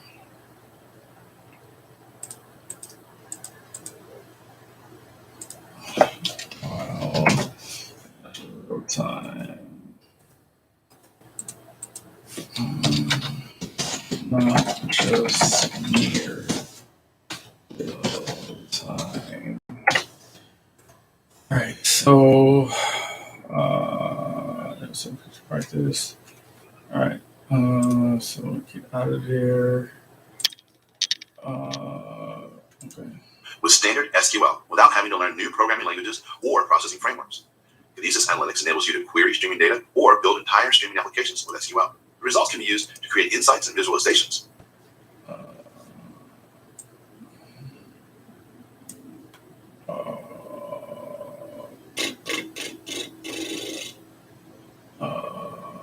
Okay. Firehouse is closed. Streams is closed. Let me work on analytics. All right, so start over. SQL without having to learn new programming languages or processing frameworks. Kinesis Analytics enables you to query streaming data or build entire streaming applications with SQL.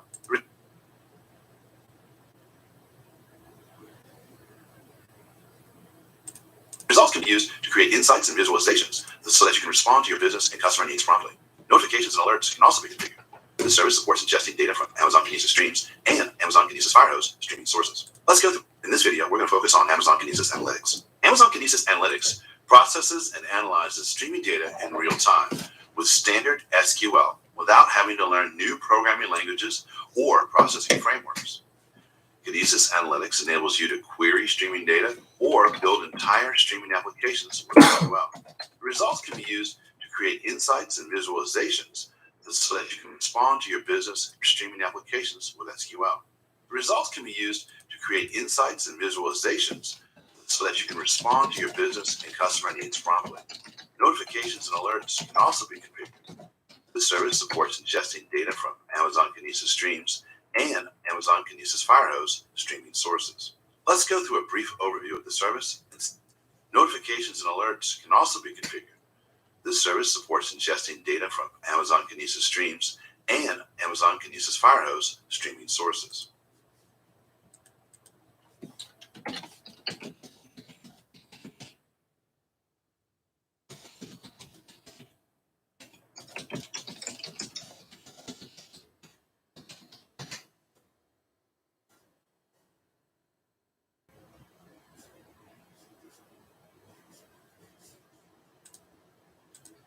This service supports you can respond to your business and customer needs promptly. Notifications and alerts can also be configured. The service supports ingesting data from Amazon Kinesis streams and Amazon Kinesis Firehose streaming sources. Let's go through a brief overview of the service and see how it's used and monitored. To get started with Kinesis Analytics, you'll first need to log into the AWS Management Console and select Kinesis Stream or Kinesis Firehose Delivery Stream as an input. Amazon Kinesis Analytics continuously polls the streaming source for new data and ingests it using in-application streams. Polls the streaming source for new data and ingests it using in-application streams.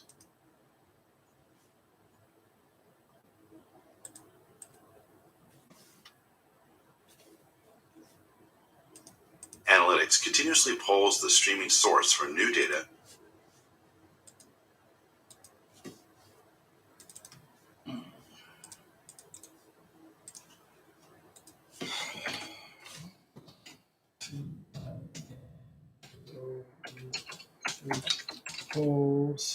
Continuously polls PODs,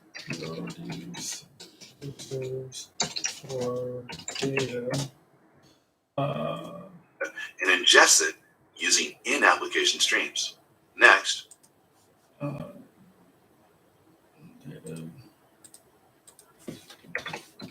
ingests data using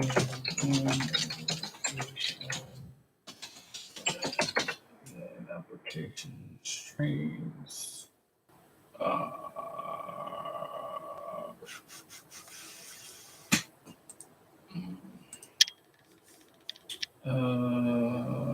Application streams.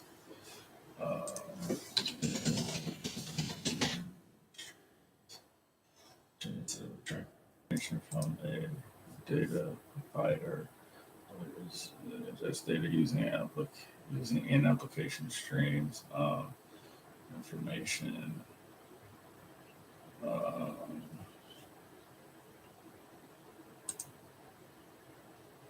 using in-application streams. So basically, this means that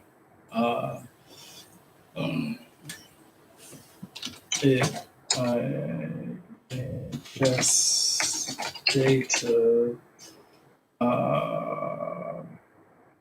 from a PROD producer,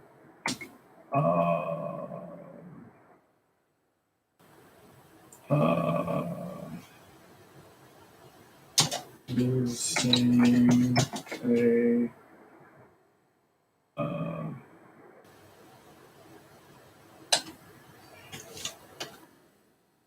ingest data from a producer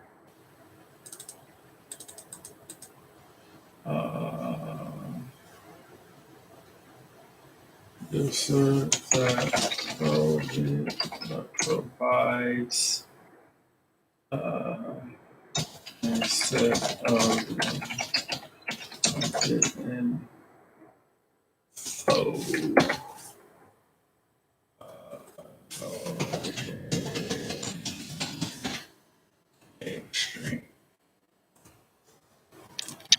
write your SQL queries to process the streaming data using your Kinesis Analytics SQL editor and application streams. Next, write your SQL queries to process the streaming data input. Amazon Kinesis Analytics continuously polls the streaming source for new data and ingests it using in-application streams. Next, write your SQL queries to process the streaming data using your Kinesis Analytics SQL.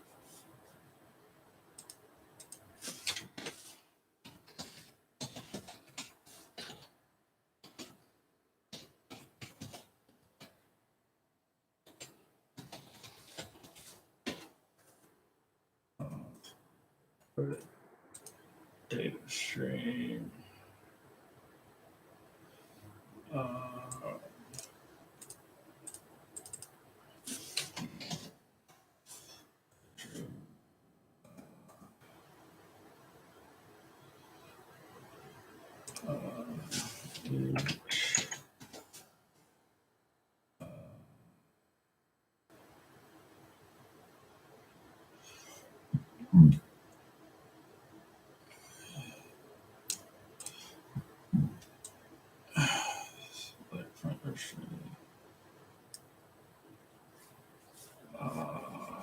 Ingest each stream continuously polls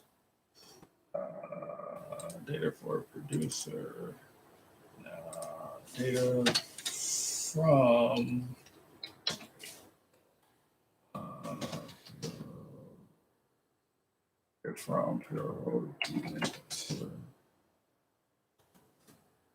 producer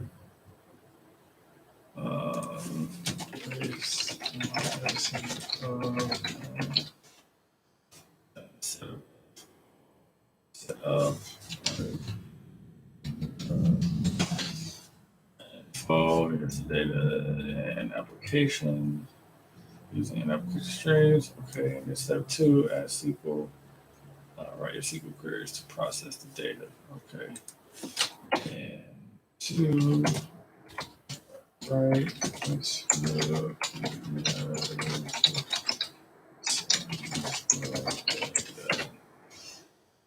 Process the data. SQL editor and built-in templates, and test it with live streaming data. Different types of write your SQL queries to process the streaming data using your Kinesis Analytics SQL editor and built-in templates.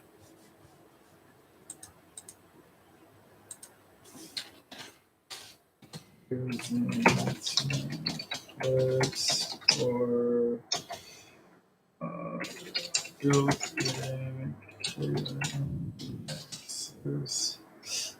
built-in Kinesis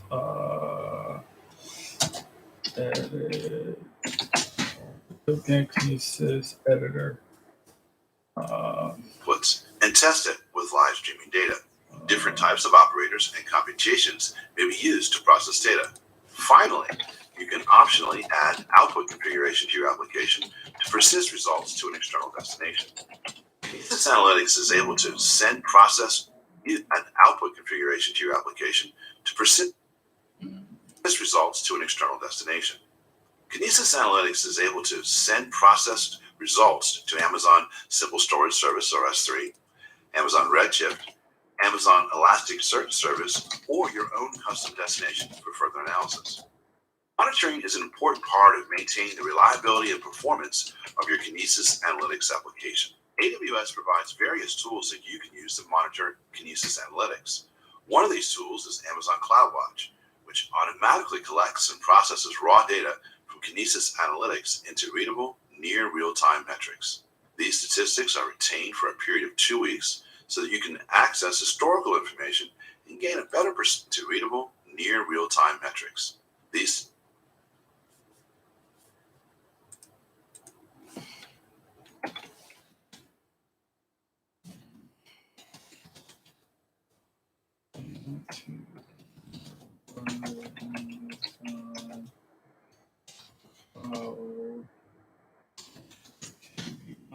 Amazon CloudWatch.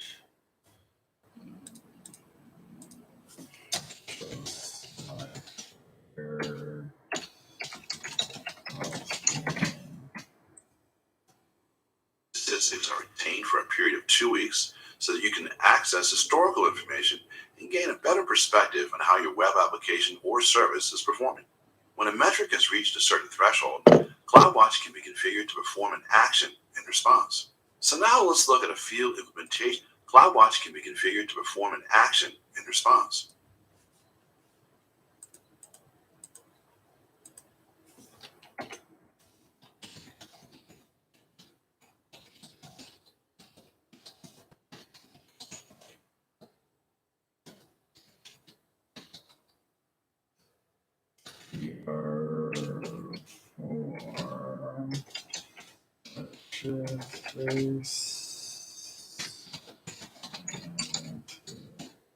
Conditions.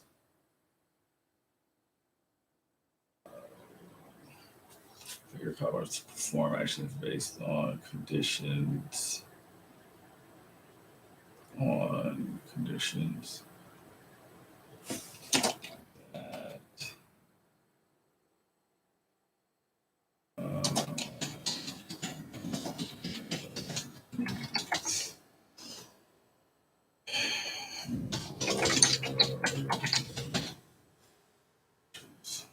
So now let's look at a few implementations of Kinesis Analytics for some ideas on how this service can be used. With Kinesis Analytics, you can stream billions of small messages and calculate key metrics, which you can then use to refresh content performance dashboards in real time and improve content performance. Websites can send clickstream data to Kinesis Firehose. Kinesis Firehose would then stream the data and deliver it to Kinesis Analytics for processing.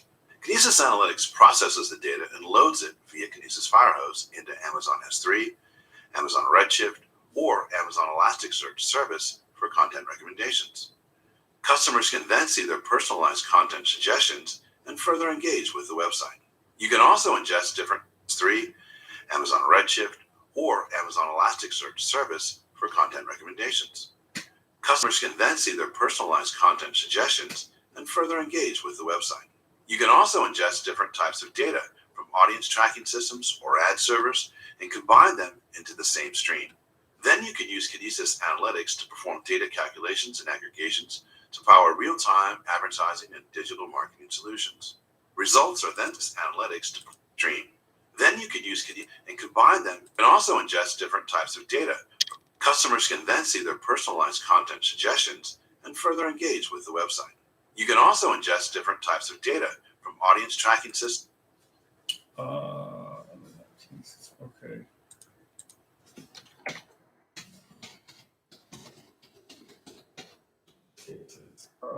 So that was so that was something like use cases.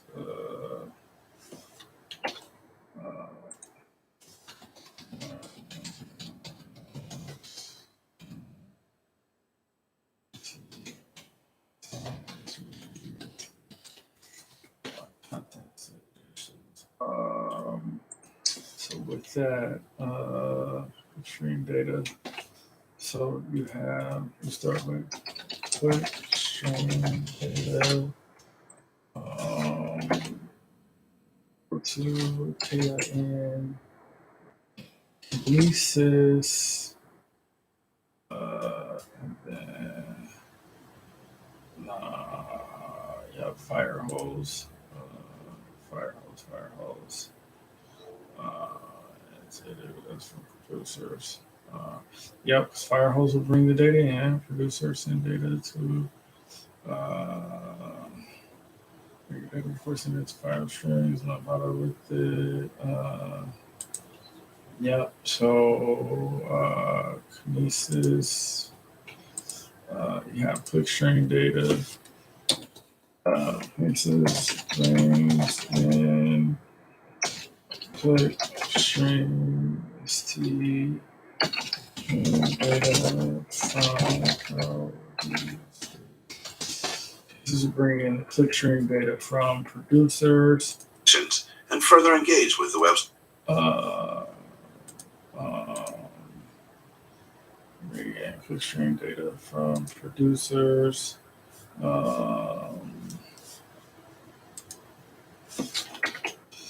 Data is sent to Redshift S3 or ES, and then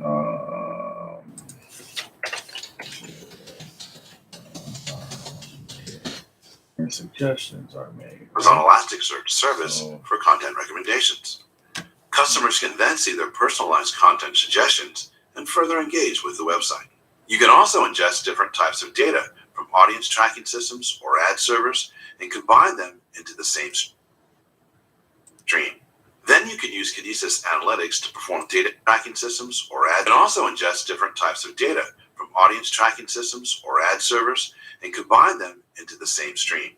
Then you can use Kinesis Analytics to perform data calculations and aggregations to power real-time advertising and digital marketing solutions.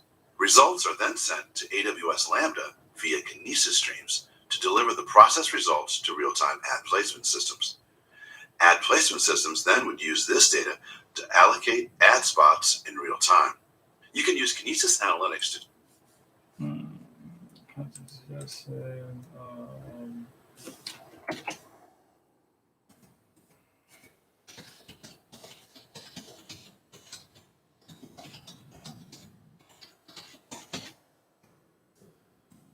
transform, aggregate to deliver the processed result digital marketing solutions. Results are then sent to AWS Lambda via Kinesis streams. click stream data. Okay, let's say, okay, so you have tracking,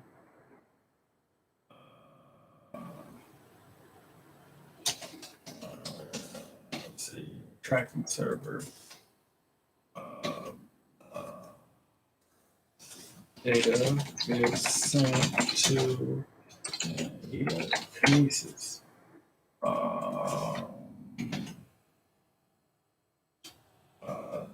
It's sent to Kinesis from its received by Kinesis from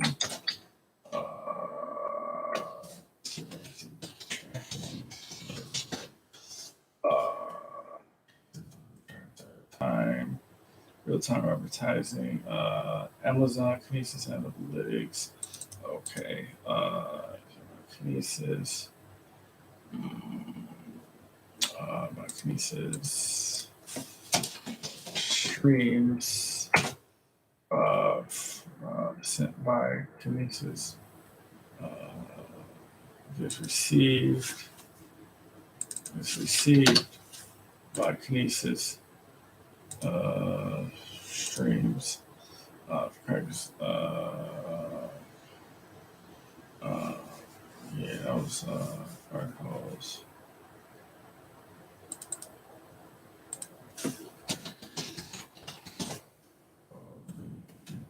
Kinesis Analytics, Amazon Kinesis Analytics. Okay, then received by Kinesis streams for tracking server sent to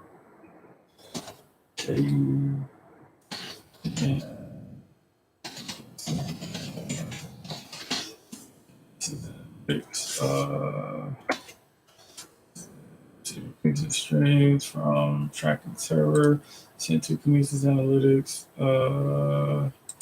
And then that is it.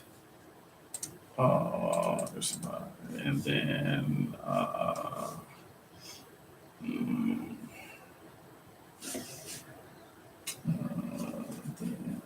analytics.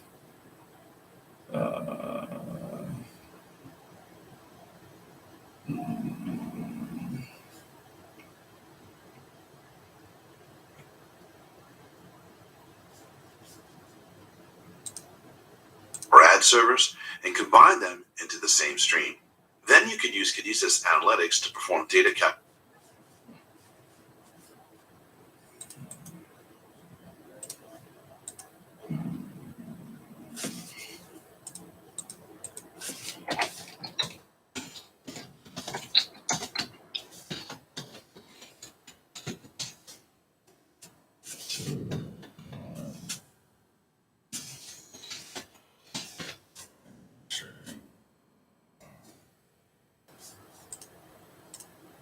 integrations and aggregations to power real-time advertising and digital marketing solution.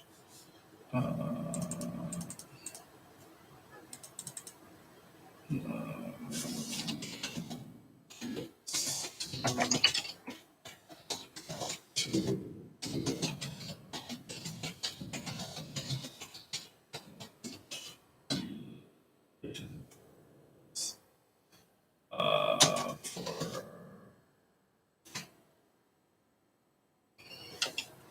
my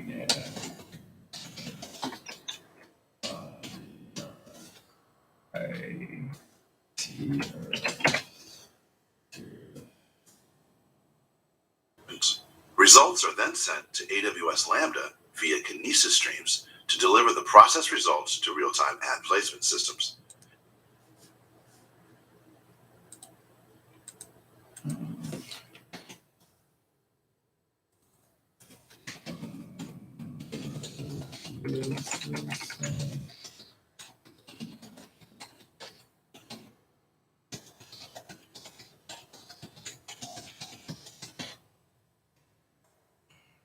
Ad placement systems then would use this data to allocate ad spots in real time.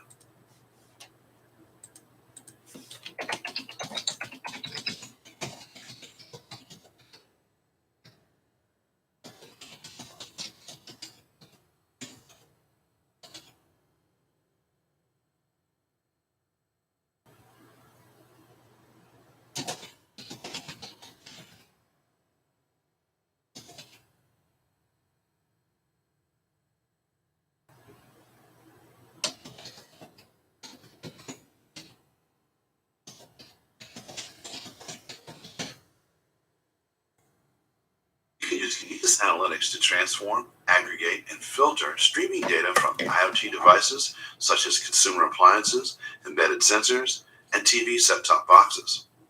You can then use the data to send real-time alerts when a sensor experiences embedded sensor.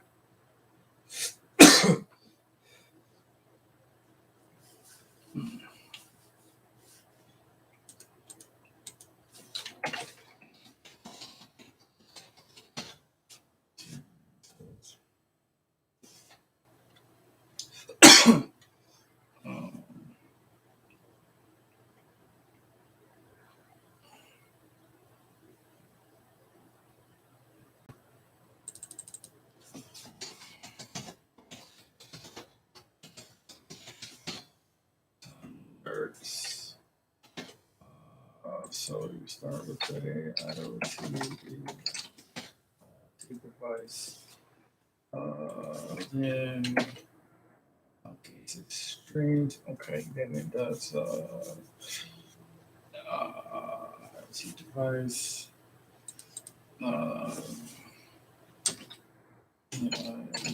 This streaming its data from IoT device.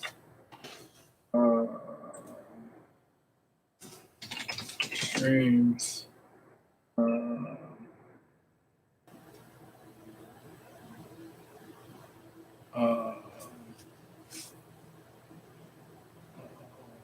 Streams.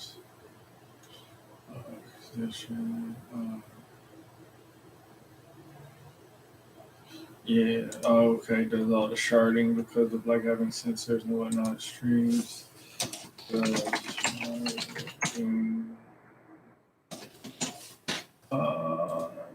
Streams.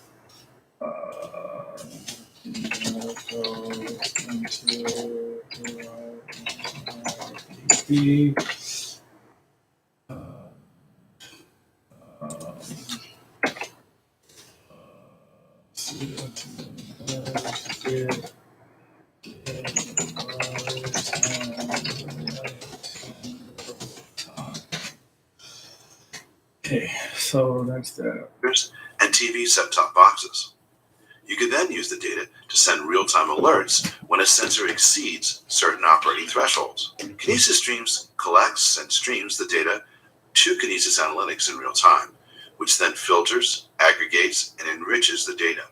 Process results are then transmitted to Amazon DynamoDB, which in turn powers customer dashboards and sends alerts in real time. Let's summarize what we've learned. Kinesis Analytics enables you to quickly author SQL code that continuously reads, processes, and stores data in real time. It can be used to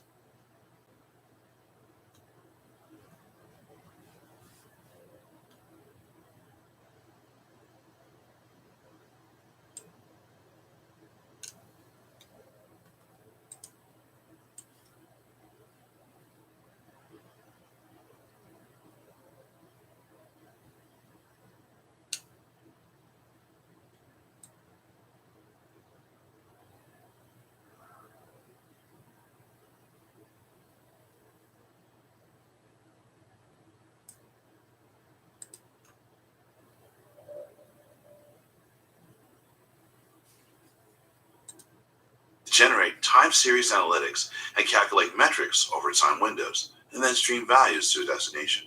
Kinesis Analytics can also send aggregated and processed streaming data results downstream to feed real-time dashboards. You can create custom metrics and triggers, analytic metrics over time windows, and then stream values to a destination. Kinesis Analytics can also send aggregated and processed streaming data results downstream to feed real-time dashboards. You can create custom metrics and triggers for use in real-time monitoring, notifications, and alarms. We hope you enjoyed this video on AWS Kinesis Analytics. I'm Wes Groover for AWS Training and Certification. Thanks for watching.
Okay, so master node basically there's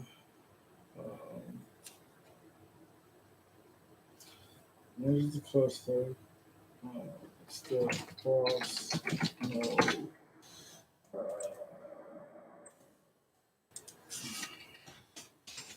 Manages a cluster by separate many parts of software to coordinate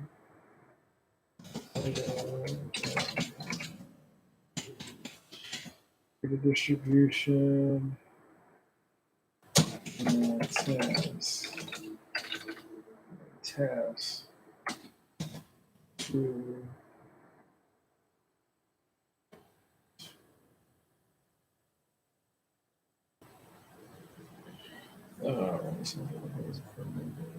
distribution of tasks.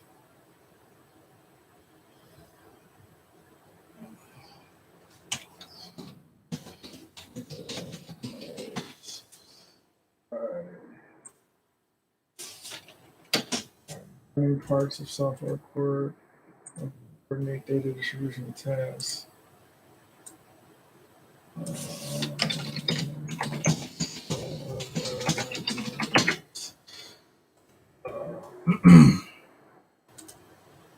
Okay, so of course this group runs tasks and stores data in the HDFS in your cluster. Multi-node clusters have at least one core node.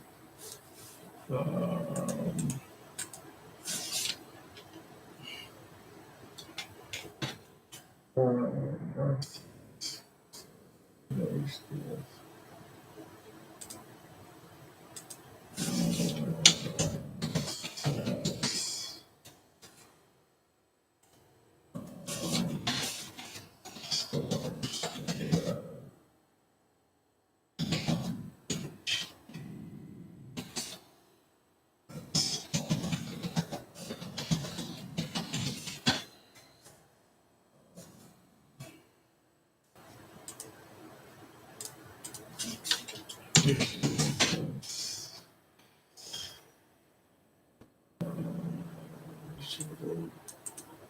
System holds our data sets on commodity hardware.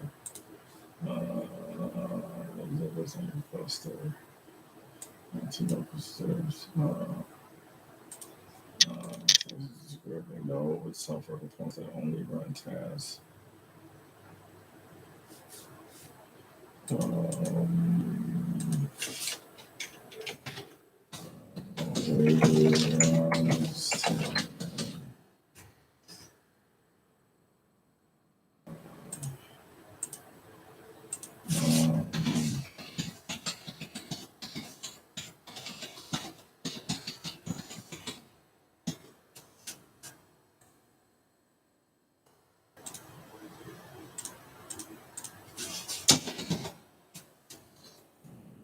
Tasks. Our clusters process data from the native HDFS as well as from the clusters process data from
We'll use Bootstrap action to install additional software. It's a large Spark Hadoop service provider in the release page. Details all over the bundle. You can use Bootstrap to install additional software to customize configuration of cluster instances. Bootstrap actions are scripts that run on cluster after Amazon EMR launches the instance using the Linux Amazon machine. And also use EMR to run Spark workloads.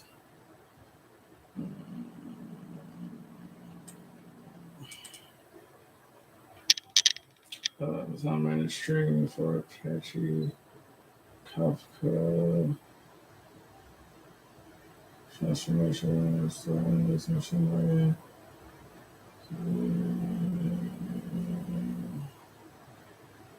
Just,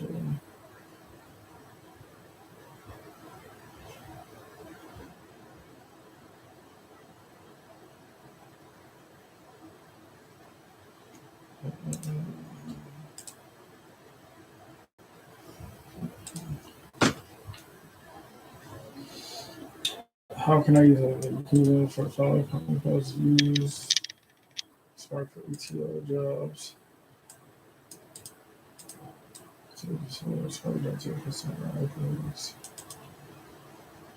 Ad hoc analysis using trust. I'm sure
Type in search bar.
Yes, I see this is not the same format. Documentation, blogs, product information, case study, AMIs. Okay, so what am I looking for? Isolated cloud research. They do the type of then choose VPC. VPC isolated cloud resources. VPC.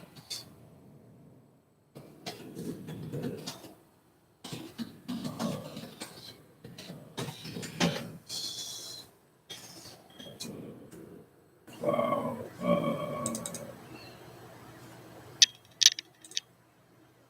Oh, okay. There you go. Choose VPC on the AWS console.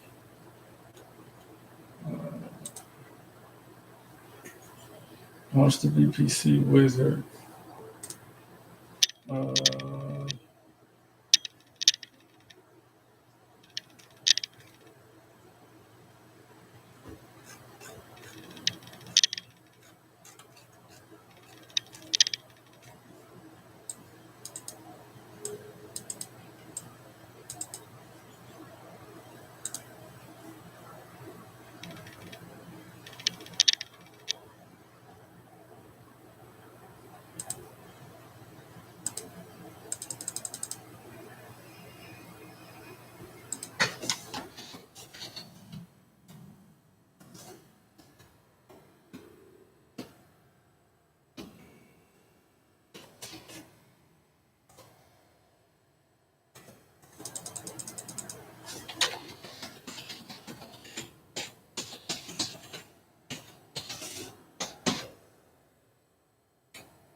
Yes.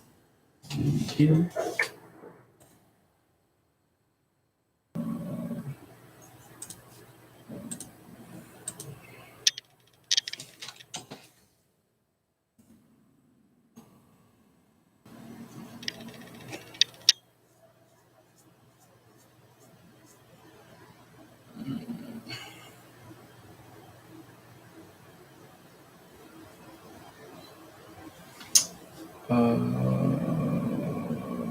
Transfer assistance. Receive requests.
What is this?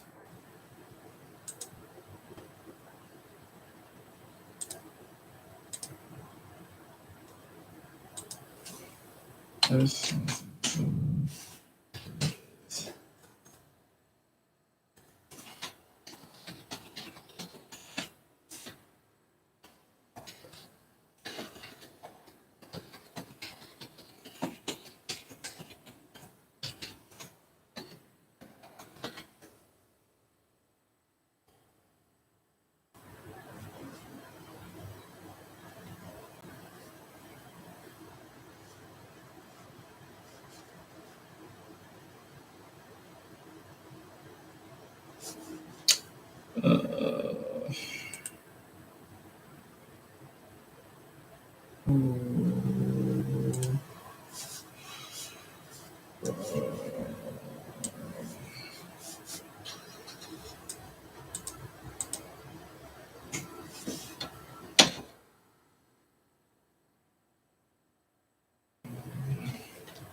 PC wizard, dashboard trees, and PC wizard.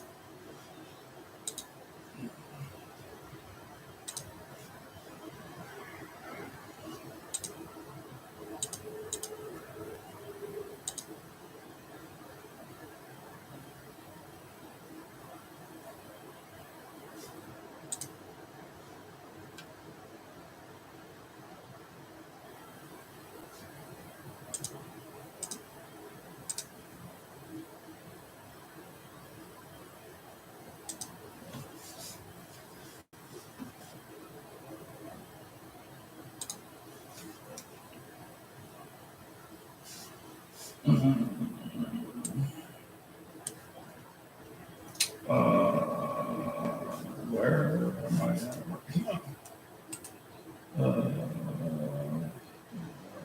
Okay. Okay, what did I do?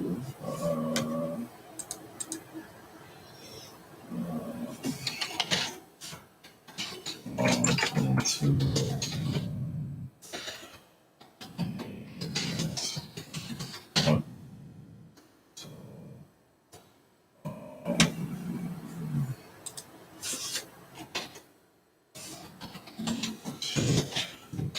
see.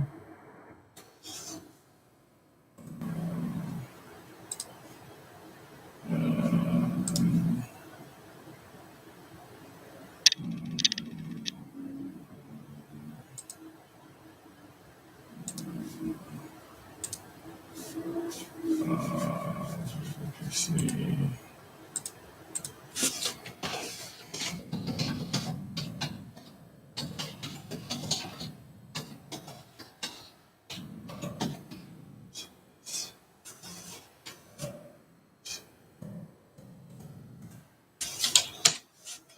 Research PC. Log in today to search for PC. Okay. EMR, login AWS, search BBC.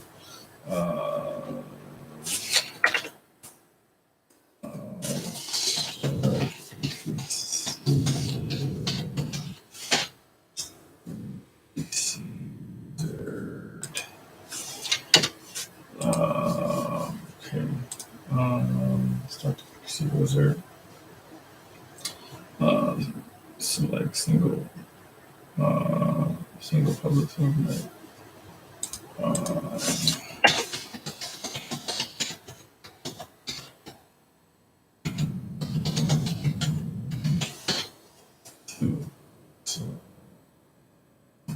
Okay. Did that. Create VPC. VPC, for example, EMR tutorial VPC. Enter VPC name. Keep the defaults. Everything else. Enter a VPC name. So that.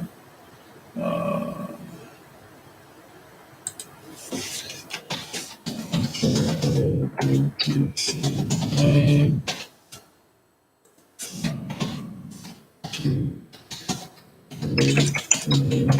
Else.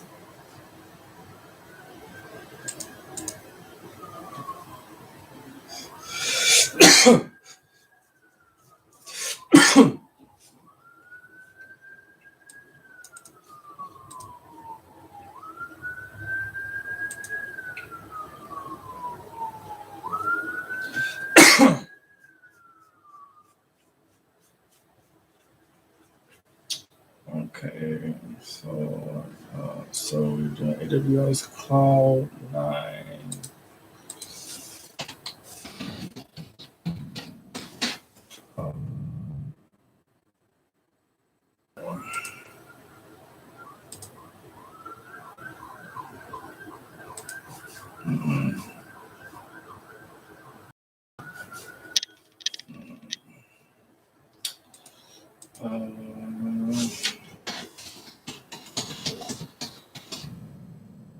Okay.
Six.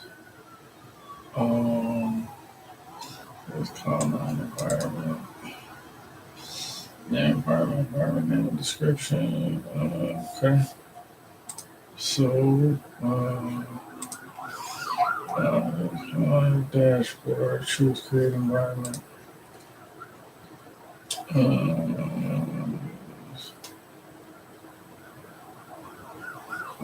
Did I click the right thing? Cloud 9.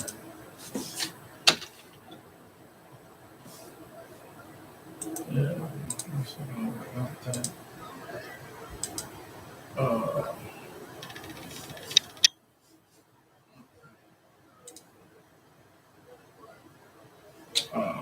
AWS Cloud 9 dashboard create environment.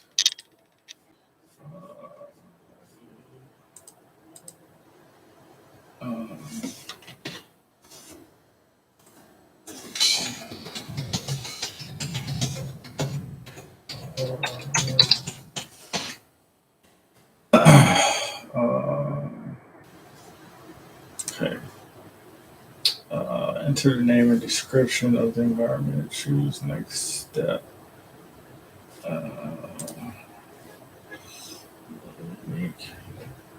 Name needs to be the person. You can update at any time in environment settings. Name.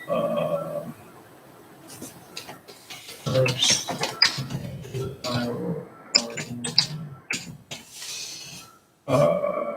First environment. This will appear on your environment card in your dashboard. You can update it at any time in your environment settings. Update your environment card in your dashboard. Write your description for your environment. This is the first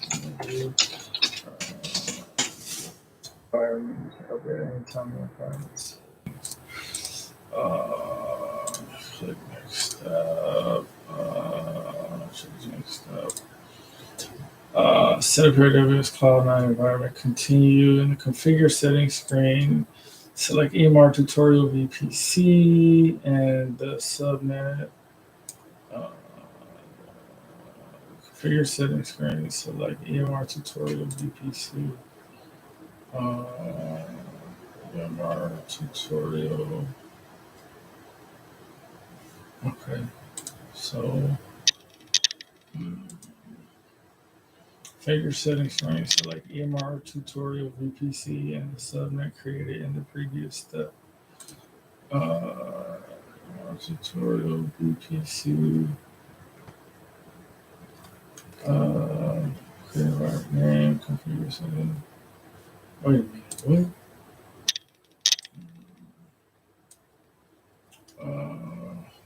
In the configure settings screen,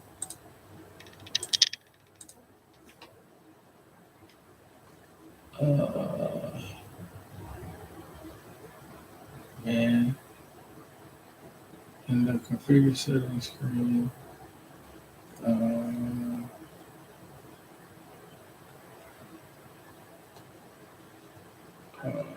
EMR tutorial VPC. Okay, down there.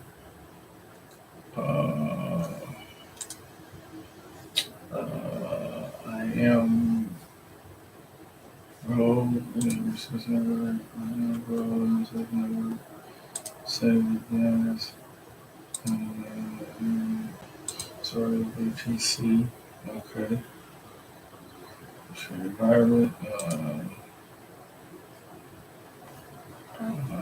Tutorial VPC. Public subnet.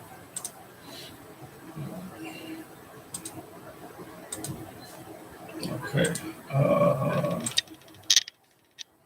Here's where you left off. You started with and stop, fool. Add tag. Here's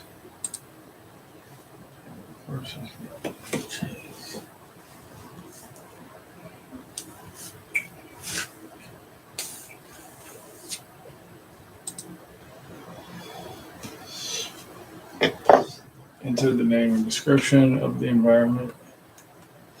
Choose next step.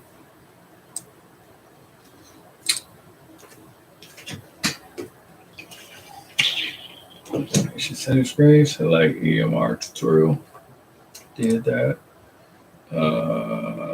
Select create environment at the bottom of the screen. You should now see your AWS Cloud 9 environment launching. Select create environment.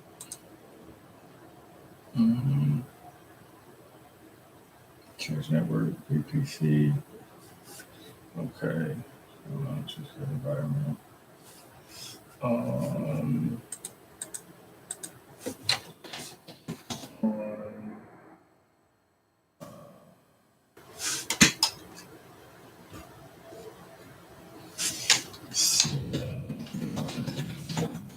Settings. Page change. Network. Work to EMR to VPC.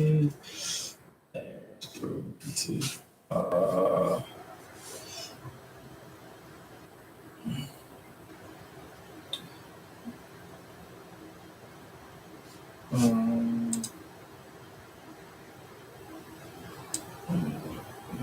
is there.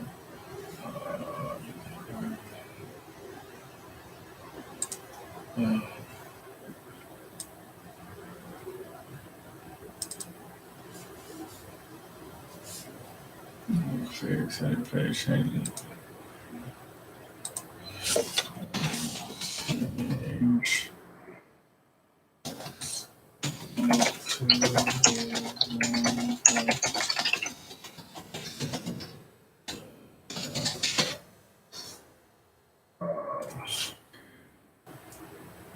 Create an environment at the bottom of the screen.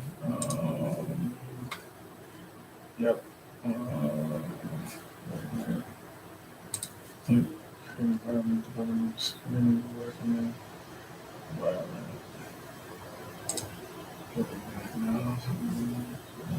Next step. Okay, next step.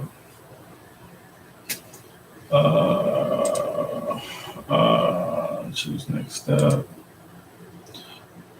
Select create environment at the bottom of the screen. You should see your new cloud environment launching. It's going to take a few minutes. Then create environment.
So while that loads, I'll look a little bit more into AWS Cloud 9 Cloud 9 environment. Cloud-based.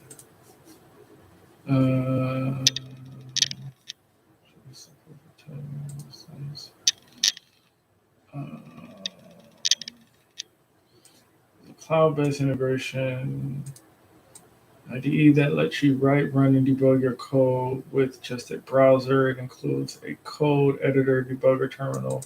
Cloud9 comes provided with simple tools, proper programming client, JavaScript, Python, PHP. You don't need to install files or configure your development machine to start new projects. Since your Cloud9 IDE is cloud-based, you can work on your projects from your office, home, or anywhere using an internet-connected machine. Cloud9 also provides a seamless experience for developing serverless applications, enabling you to easily define resources, debug, and switch between local and remote execution of serverless applications. Cloud9 can quickly share development environment team code with just a browser, code together in real time. Build serverless applications with ease. Cloud9 makes it easy to write and debug. So it pre-configures the development environment with all the SKDs, libraries, and plugins for serverless deployment. Direct terminal access to AWS. Start new projects quickly. Headless front end and test. So it was Cloud9. All right. Are we done? We are done. Okay. Right now. You should now see your AWS Cloud9 environment. This could take a few minutes. Create an EC2 key pair.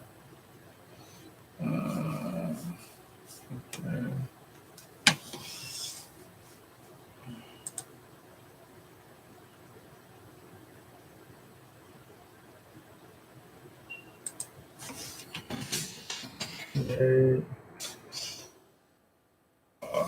Okay, what was it? Um,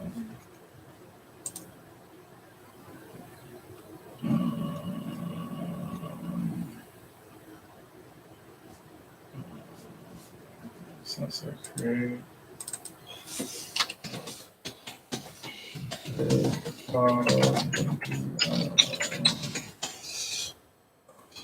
Cloud environment. Okay. So you should now see here this cloud environment. This can take a few minutes. Create an EC2 key pair. This is this. Close this.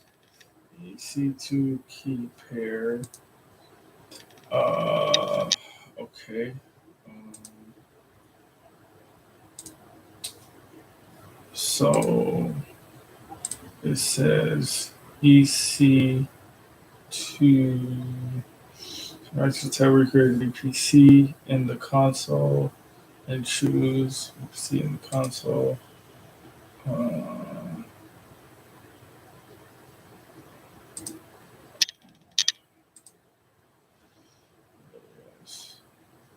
Yeah, this is some writing shit.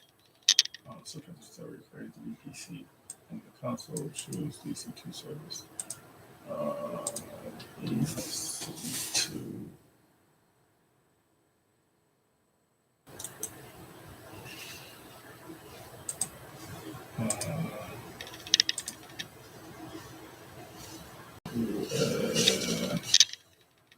Console choose the ET2 service. EC2 key pair. Key pair.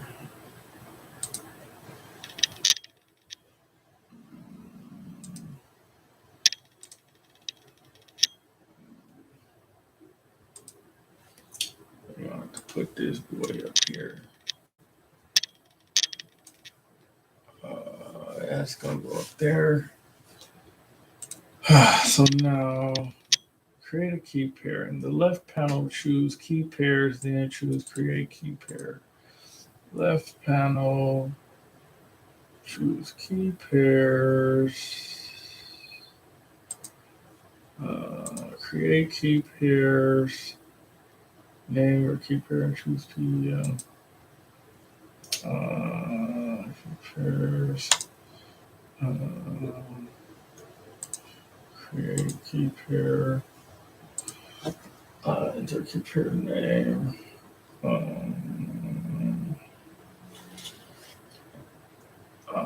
The name can include key pair name.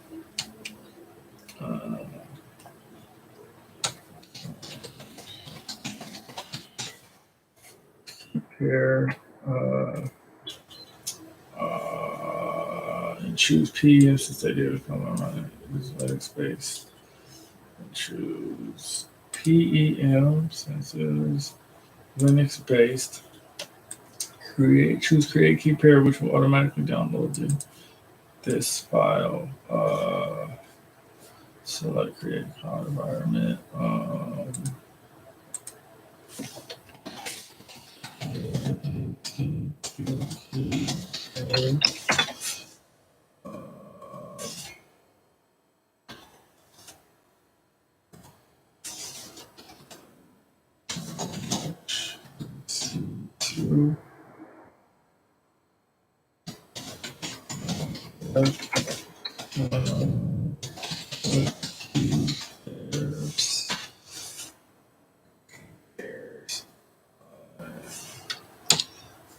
click the key pairs. Okay, after you click the key pairs,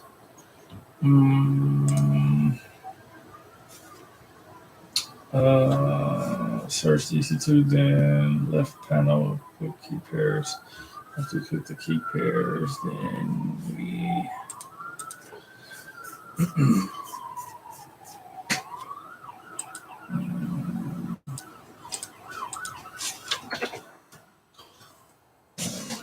give the name, format,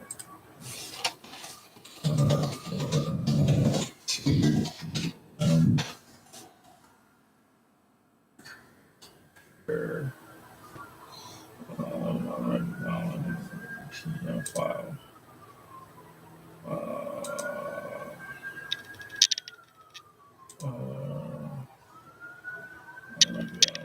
PM file. Resume Cloud 9 environment setup. Switch to the tab where the AWS Cloud 9 environment has been created. Okay, that is up here. And open your AWS Cloud 9 environment by selecting file, upload local files, upload your key pair to your AWS Cloud 9 environment.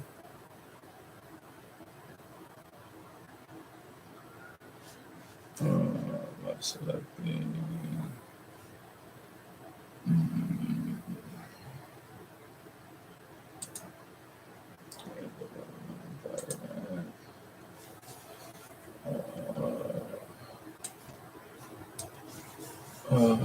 okay, so let's see the tab where the AWS Cloud 9 environment has been created.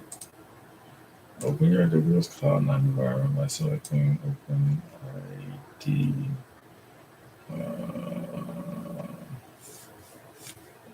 So Open ID. It's already open.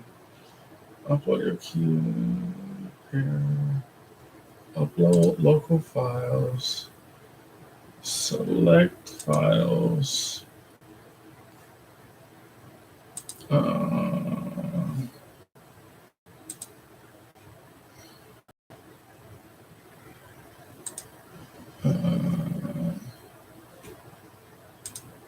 Okay. Put that in there. Once uploaded, use a terminal in the AWS Cloud 9 IDE to modify the permissions on the key using the command H1400 your key P can I control key. Unexpected token, new line. Remember your key. Copy.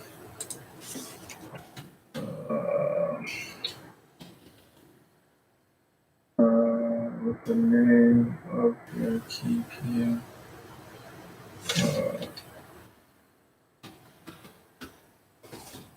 First key.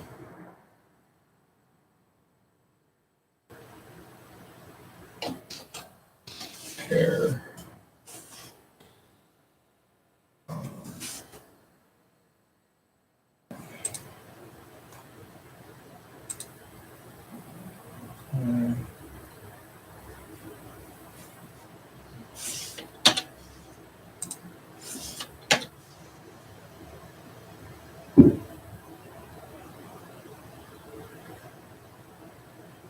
What?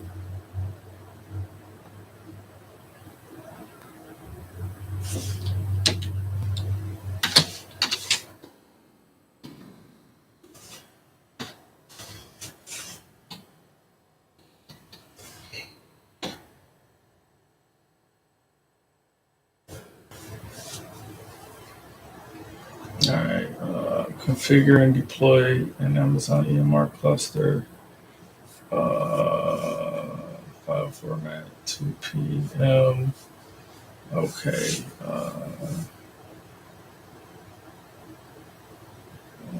2 PM.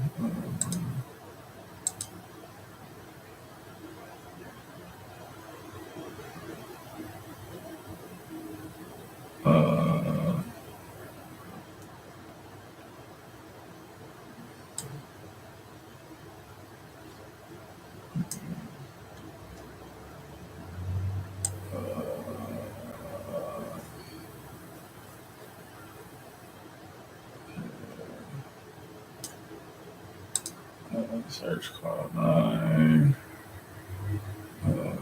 Create Cloud.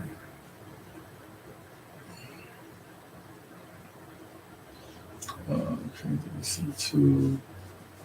All right, so go back. steps. EC2 pair name.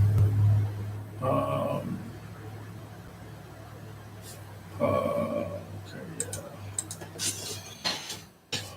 Hello. Two. Okay. Open your AWS Cloud environment by selecting upload. Yep.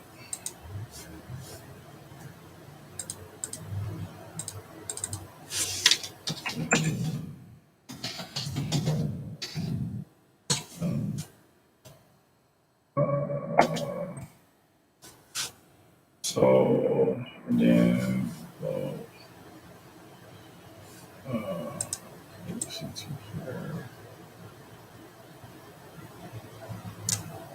whatever. IDE.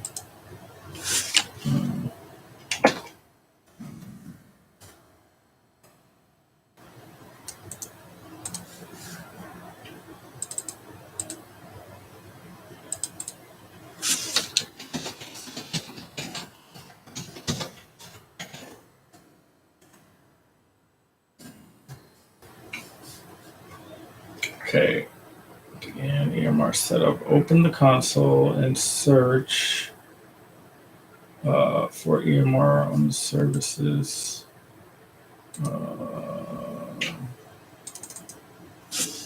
EMR.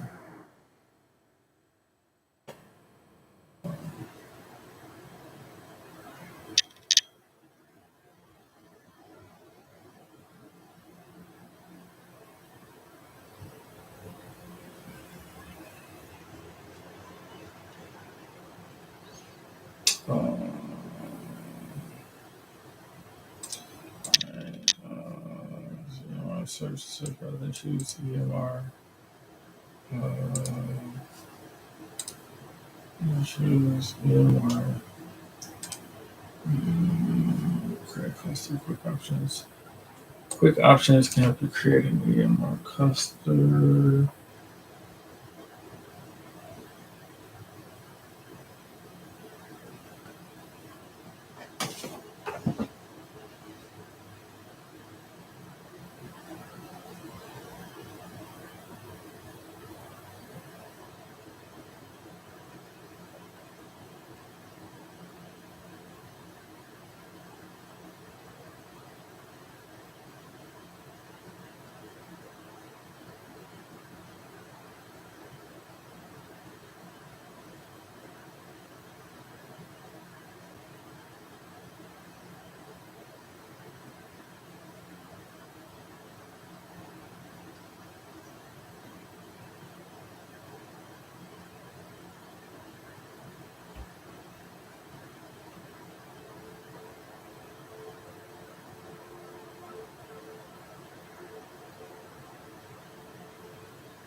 Cluster with pre-configured framework options to choose.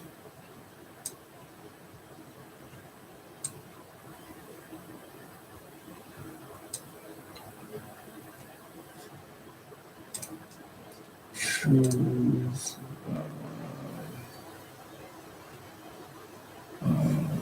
Okay. All right. So let's get back focused. Create cluster. Quick options can help you create an EMR cluster. This needs to get out the way. that quick options can help you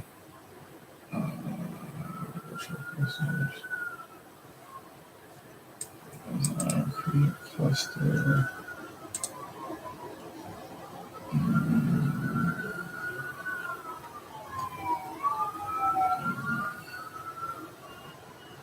Create cluster quick options.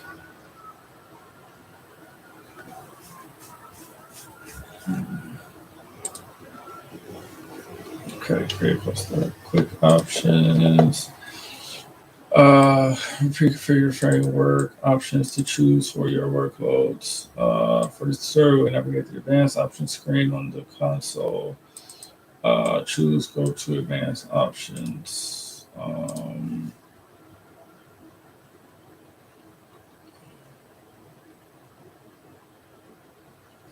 Okay, where is that?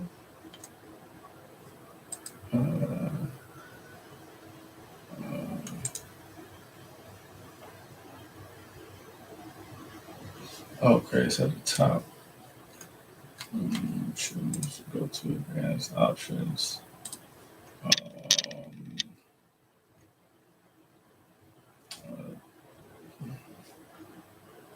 No, this is there.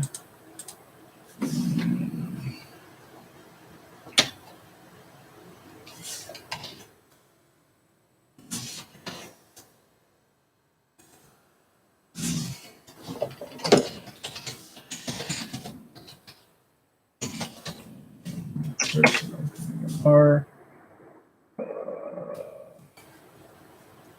okay. So what did we just do? We did.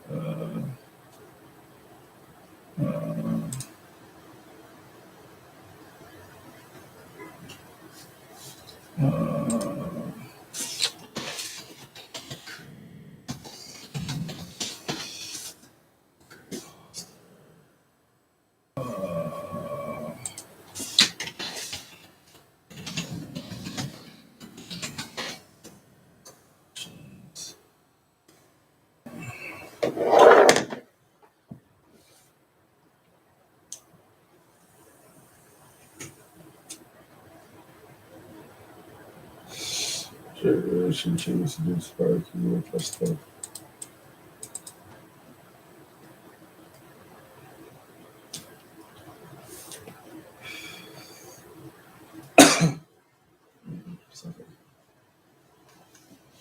software configuration. Choose Hadoop, Spark, View, and Presto. Everything else default and choose next. Hadoop, Hadoop, Spark, View, Presto. Hadoop, View, Spark, Presto. Everything else as options.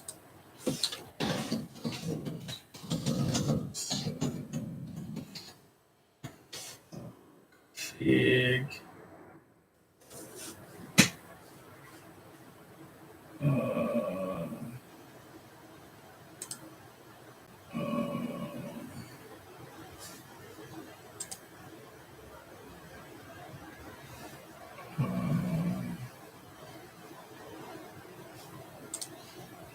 Okay.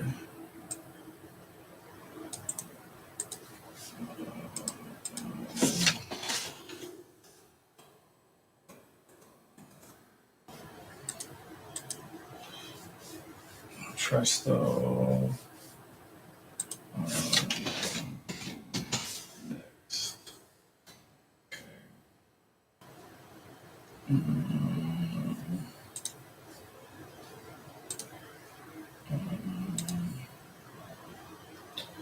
On the hardware configuration screen, select the EMR tutorial VPC.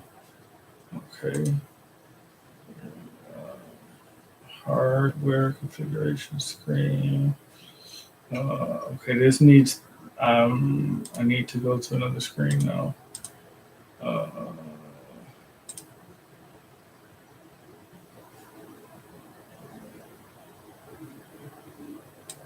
Yeah. We got to do it.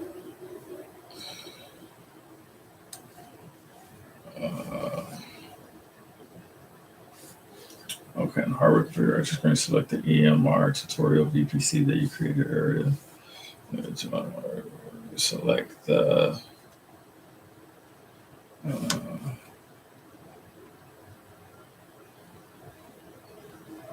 network.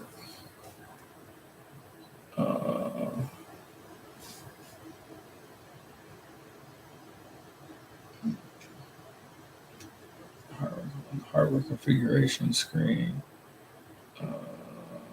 Choose and select the EMR tutorial VPC that you create earlier. Where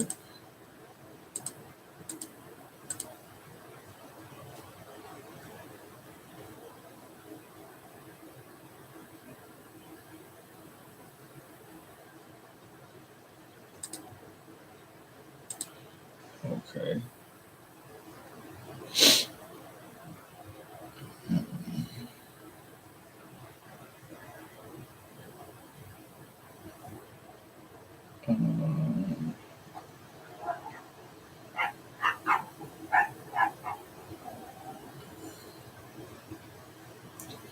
Master node, choose one instance count, choose 5M for master node, choose 1.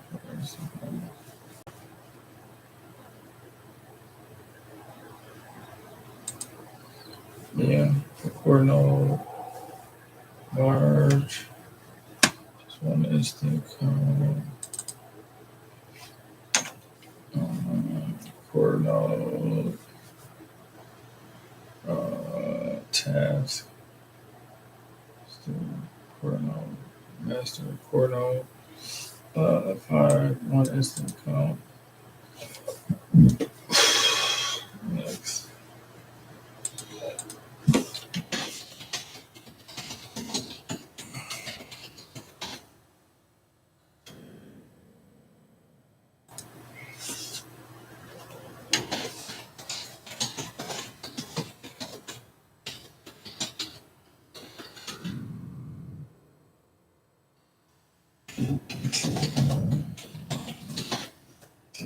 Here.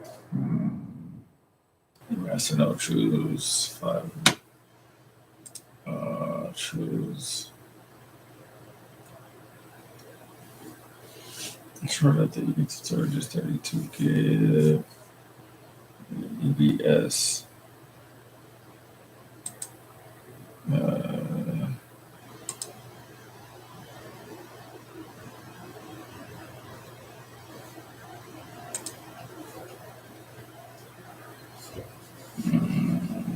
Keep the rest of the options as default. EBS storage. No. What the fuck just happened? 32 gig. Or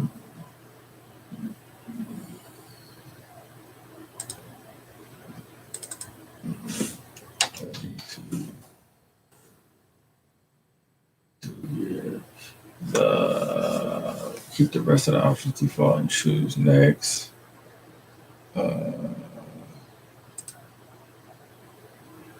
Choose next. You have full control over instance types, number of instance. For instance type, you can choose from a broad and deep range of compute options you can choose. That gives you the best performance or cost for your workload. You have full control over instance types. Next.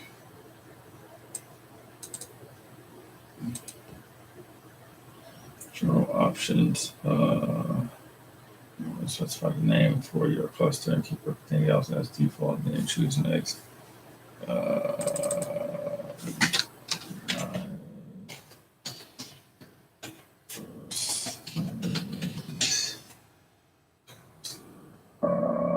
Everything as default, and then choose next.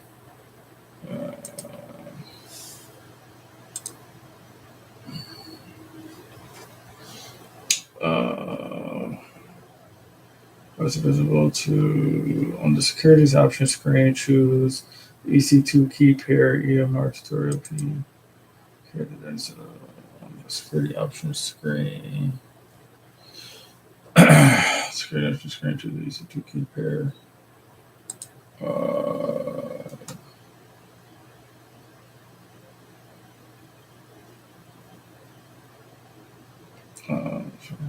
Choose the EC2 key pair.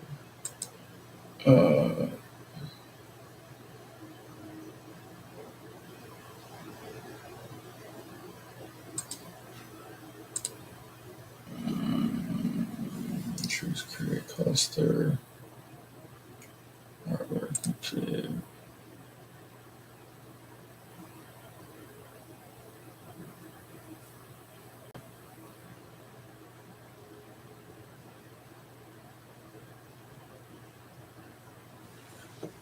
Okay, so set to hardware config, general options,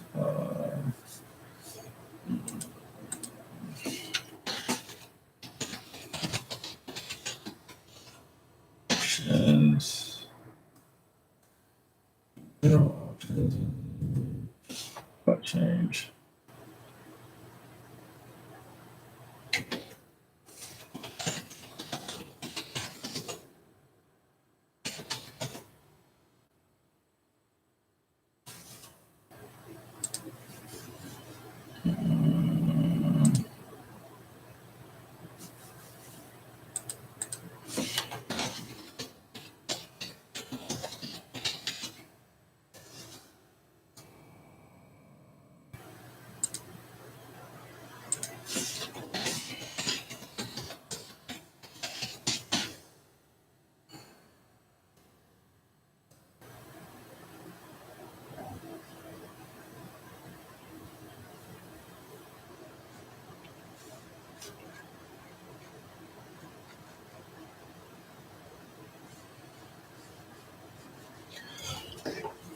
Take a bathroom break while the cluster gets created.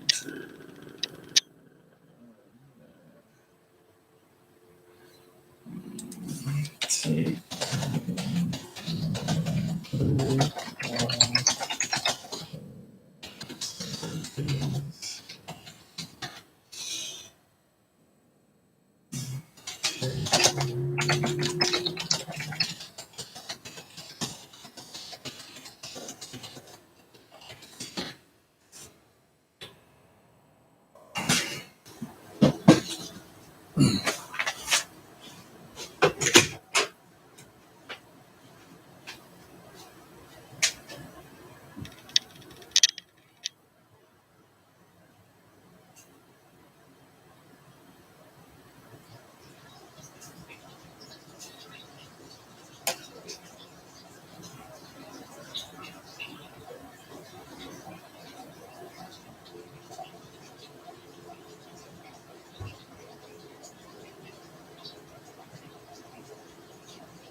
Oh my goodness.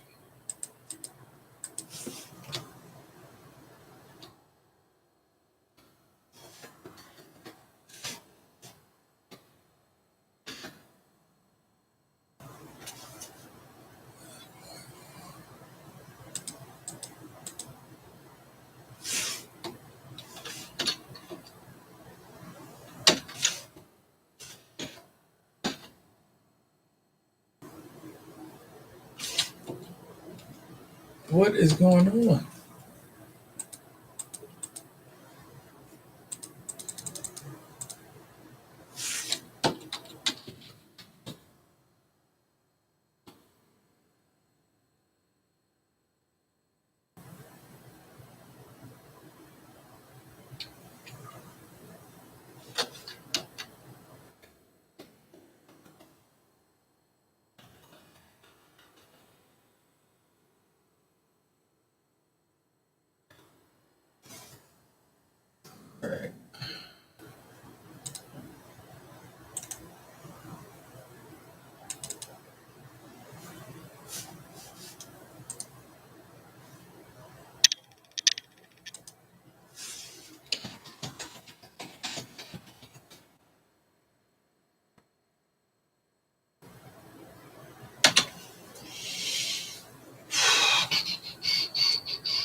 Additionally, you can use Amazon EMR to transform and move large amounts of data.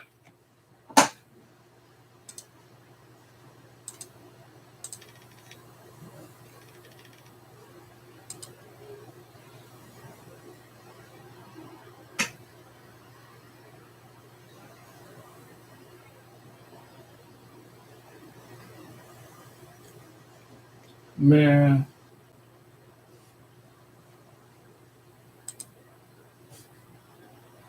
All right, so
Oh shit.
Man, what's this?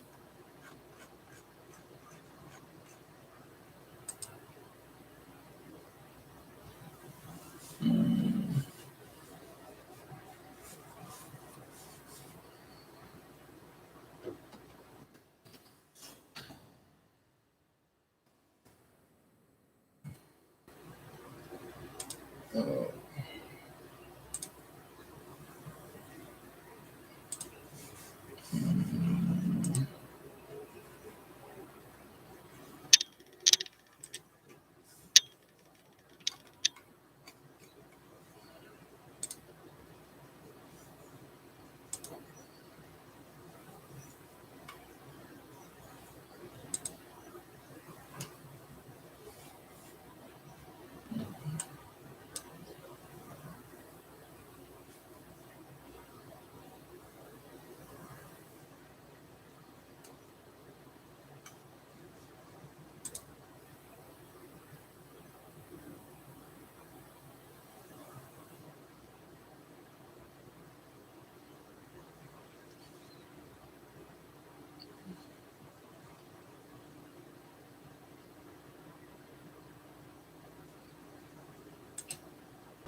What the fuck is all this?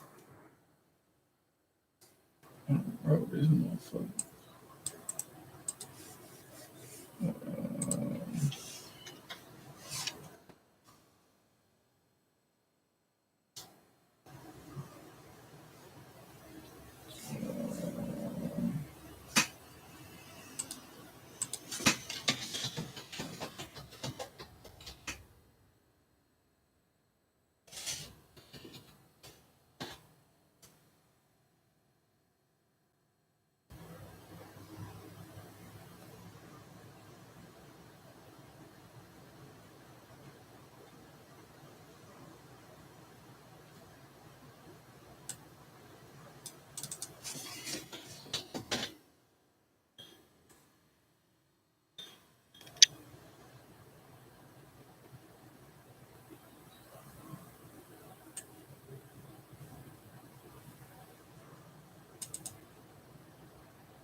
JSX. If you haven't checked this out, definitely check it out. It's really useful. This is everything we covered within the last session. But today we're going to talk about different type of component. But before we do, just wanted to kind of give you an idea what a component is. Well, a component is a bit of code that represent a piece of your page. What does that mean? Well, let's take a look at Google, for instance, right?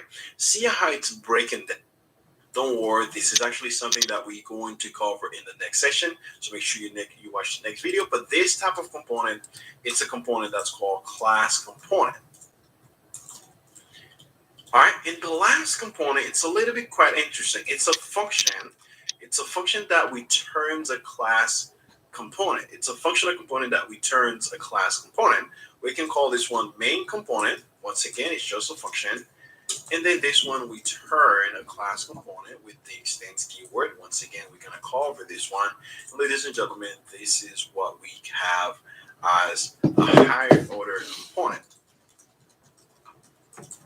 Now, this is a really advanced topic in React. This might be something that you will never experience in real life, and this is definitely going to be something that we explore in the last kind of like session within this whole playlist. But just to kind of give you guys an idea how different type of component you use with React and how you're going to use them. Okay. All right. So there's a couple of things that I would like to mention here is we coding the class component. The class component can also be, instead of React.component, it can also be Pew component. Now, all of this is part of the class component. The only difference is this has to do something with a live event cycle that React has called should component update. But we're not going to talk about this right now. Just keep that in mind. There is a component which we're going to cover within this playlist called Pew component, and this is making it part of the class component. Just wanted to kind of give you guys a heads up. All right, cool.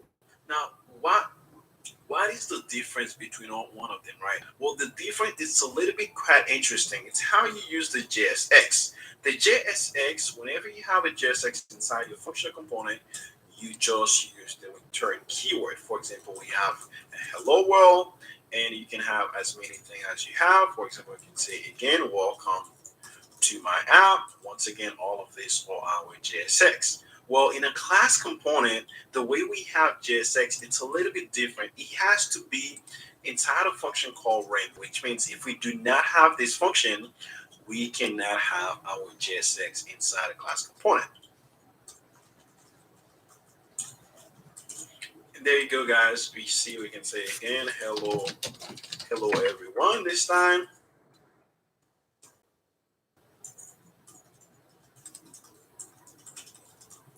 Doing this and different things. This is things you should consider whenever you're using a class component, whenever you are using a functional component. The way you use JSX, it's a little bit different than the way you use it in a class component. In a higher order component, that is returning a class component. So the way you use it is, of course, it has to be inside the render as well.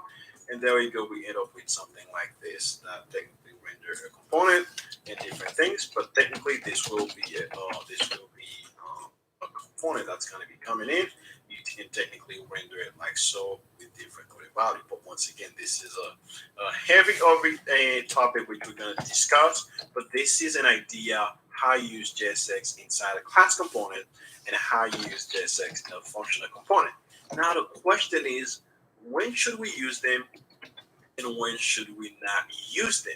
Well, we're going to cover this in another video, but the next video is going to be focusing about the extend keyword. What is this? Why do we need it inside a class component?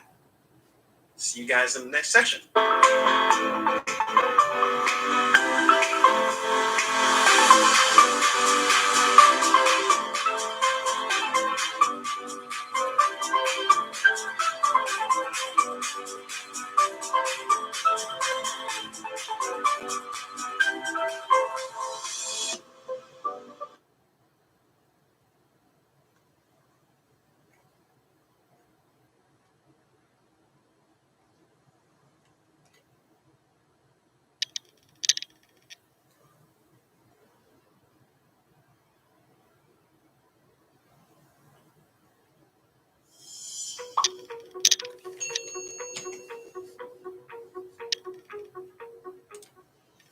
Hey everyone, welcome to Simply Don's YouTube channel. In this session,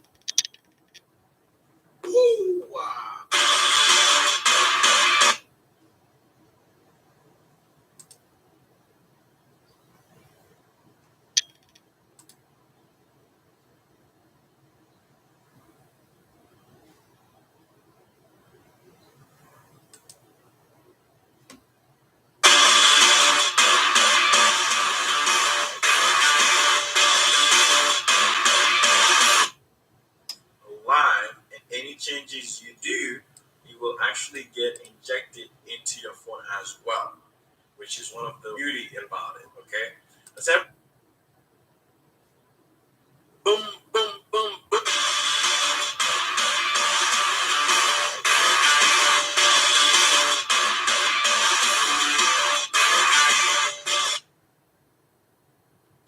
Boom, boom, boom, woo.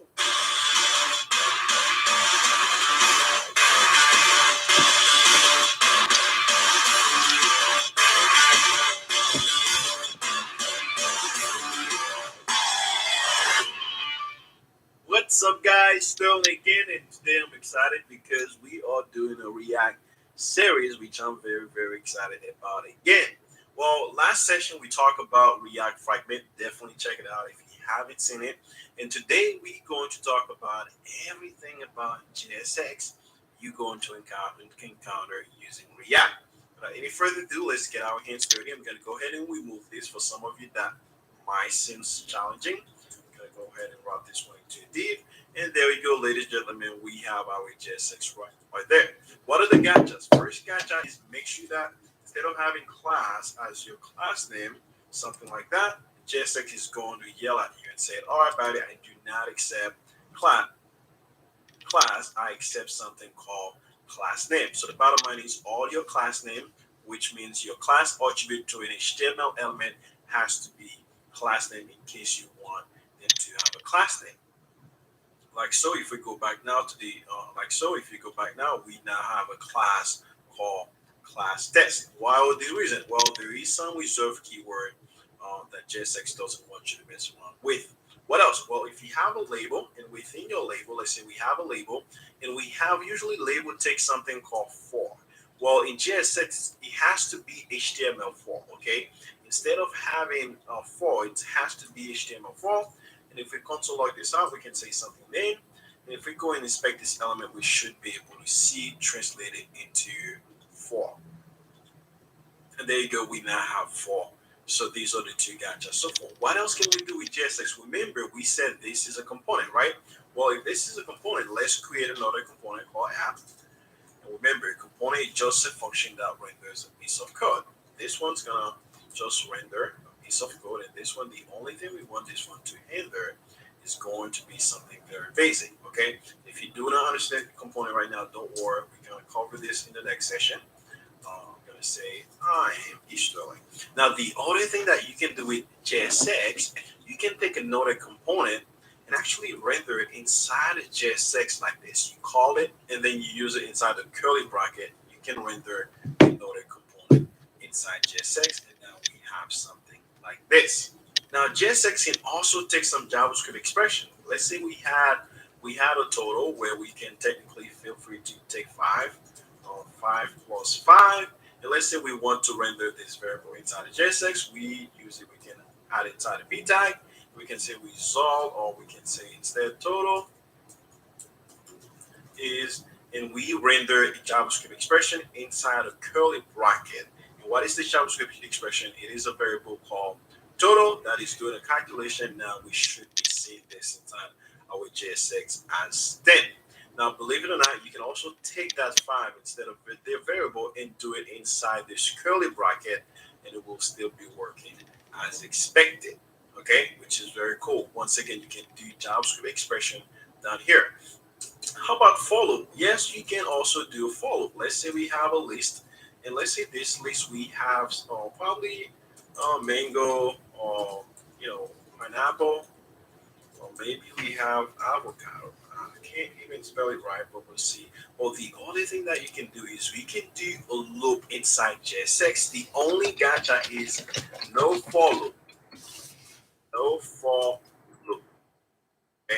gonna use something called map instead. Instead, this is what you're going to use in order for us to be able to look inside something inside JSX. Let's say we have an order list, and within that order list, let's see, inside that order list we have 3 elements. Now we're gonna look to that array and generate those elements. All right, so let's do that. We have a curly bracket ready for our expression. Once again, this is a curly bracket. This is gonna receive a JavaScript.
However, most important to Yelp is the main opportunity cost. So these were the benefits that Yelp gained by making use of AWS EMR. It can be done for slave as well, but it is totally optional. Using a jar, and you can select that jar here. So custom.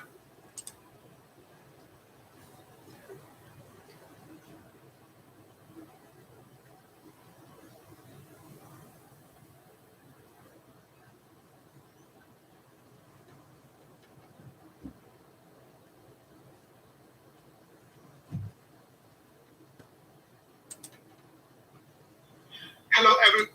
Is that okay? So you have to choose between these two.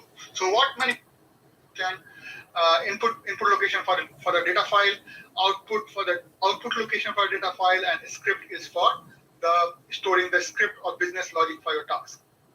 And then we are using customers.csv file as a sample data over here. We simply upload that to the input location because this is going to work as a source location for your big data processing.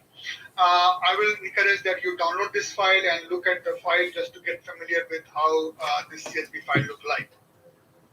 So once we have configured our S3 bucket, we launch our EMR cluster. So in order to launch the EMR cluster, I simply click on, say, go to the EMR management console. I want to do some coding into the notebook.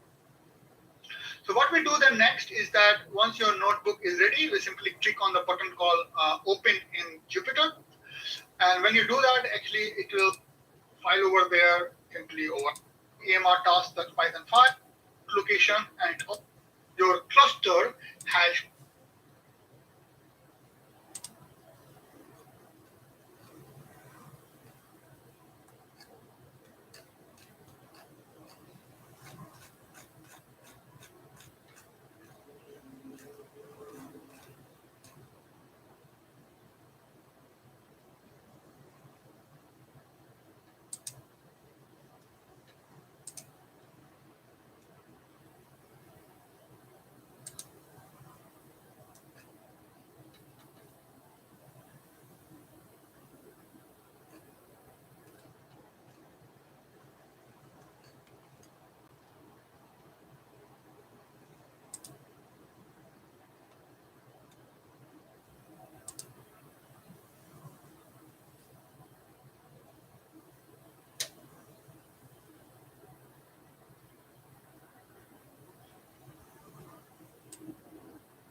and it's starting.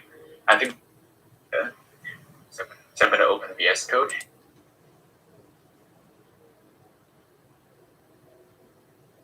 We're going to save in the same S3 bucket except in a different folder. We're going to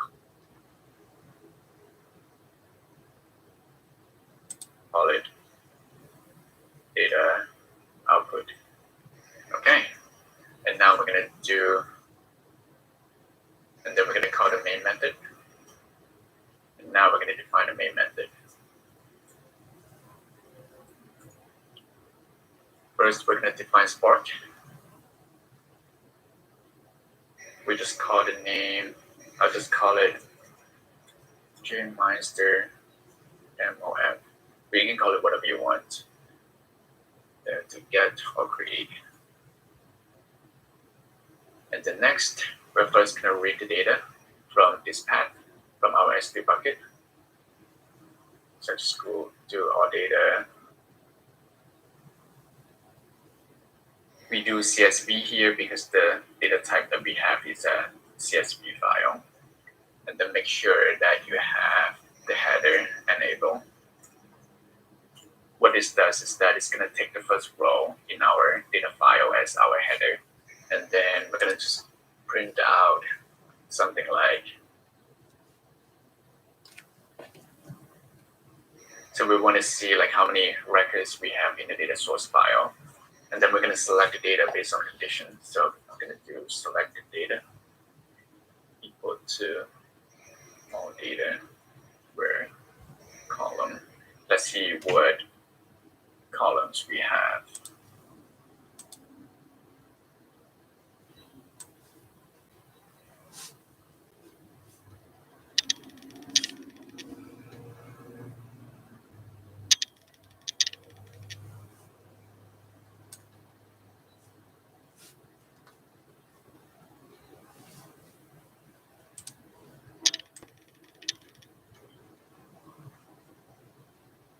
Let's do country.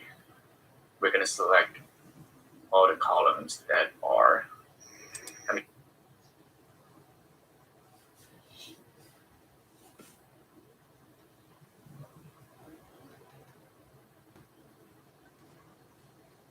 in rows that are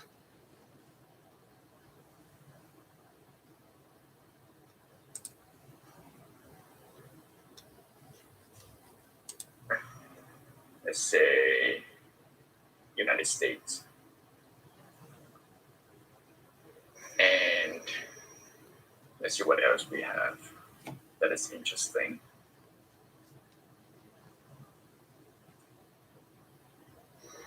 Let's do work week hours. We're going to select all the rows that are based on United States and has work week hours that are greater than 45 hours. So we can see how many workaholics are there in the United States.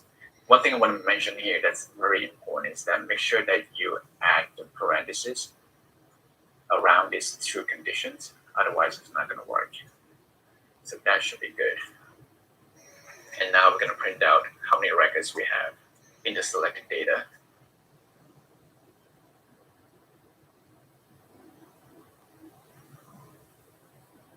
Same thing, we just do a count on it. And then finally, we're going to save the data to our S3 bucket. So I'm going to do right. So what that means is that if we already have some data in this folder, it's going to overwrite it. And then we're going to save it as Pocket file. You can save it as a CSV if you want, but I think Pocket file is a more popular format in the big data world. So I'm going to save it as a Pocket file. And then finally, we're going to print out something like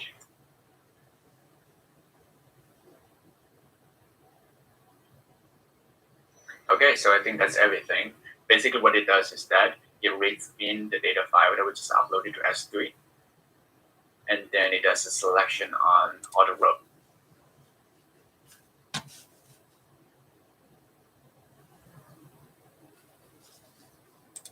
All the records in the data frame that it only select the country that's in the United States and work hours that's greater than 45 hours a week. But you can do whatever you want with the data. But this is just one example that I want to show you. And then finally, we're gonna save the selected data to our S3 bucket output path. All right, and now let's go back to the EMR console and see if it's done spinning up. Okay, so you can see that it's waiting and the nodes are running. So one thing we need to do before we can SSH into our EMR cluster is that we have to open port 22 in the security group. So I'm going to scroll down. I'm going to click on this. And then we're going to choose the master node security group, which is that. So I'm going to click on it. And then I'm going to hit added inbound rows. Scroll all the way down, add a row. We're going to choose SSH port 22. And then I'm going to choose my IP. And then hit save rows. All right, so it's done. Now let's go back to the EMR cluster. And when I click here, it's going to give me instruction on how to connect to it or SSH into it. I have a Mac, so I'm going to follow this. But if you have a Windows, you're going to follow this instruction. So I'm going to open the terminal. And then I'll do SSH-I, and then the location of my key pair. And I saved it in here. So you have to specify the location where you saved yours. And then I'm going to copy this. Hit enter. Hit yes. And now I'm in. So what I'm going to do is I'm going to create a file called main.py.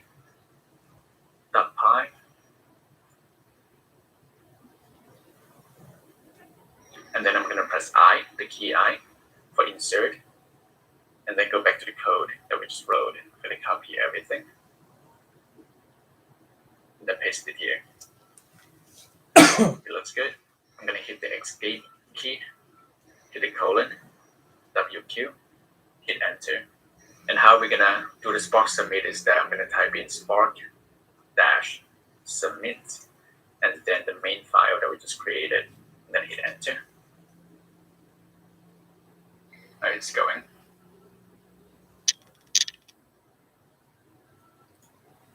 Okay, so it seems like it's done and it's successful. It's kind of hard to see the logs. So let me just do a search on this. So the total number of records in our data source is 64,000. And the total number after we filter it is 1,500. So about 1,500 of people work more than 45 hours in a week. And obviously that's based on the survey. And I guess that is also successful, I guess. Yep, and it's saved to this location. And now when we go back to the S3 bucket, go back to here, there should be a new folder that's created for our data output. And when we click on it, we should see some Pocket files here. One more thing is that you can just go back to your EMR cluster, click on Applications, User Interface, and then hit refresh here. You should be able to see the job that's successful that just ran. And you can see the durations and stuff. And when you click on it, you should be able to see all the tasks, all the stages in here.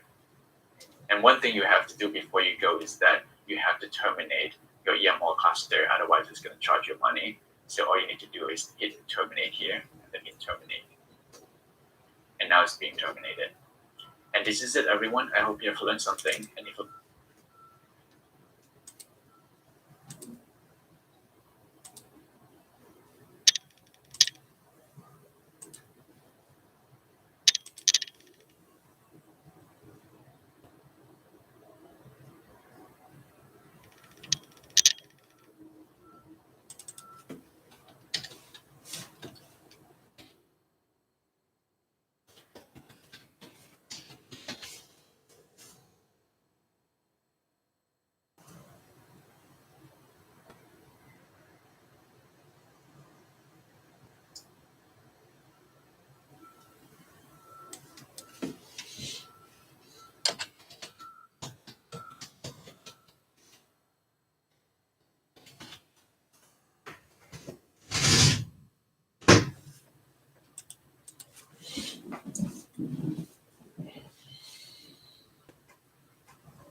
break time.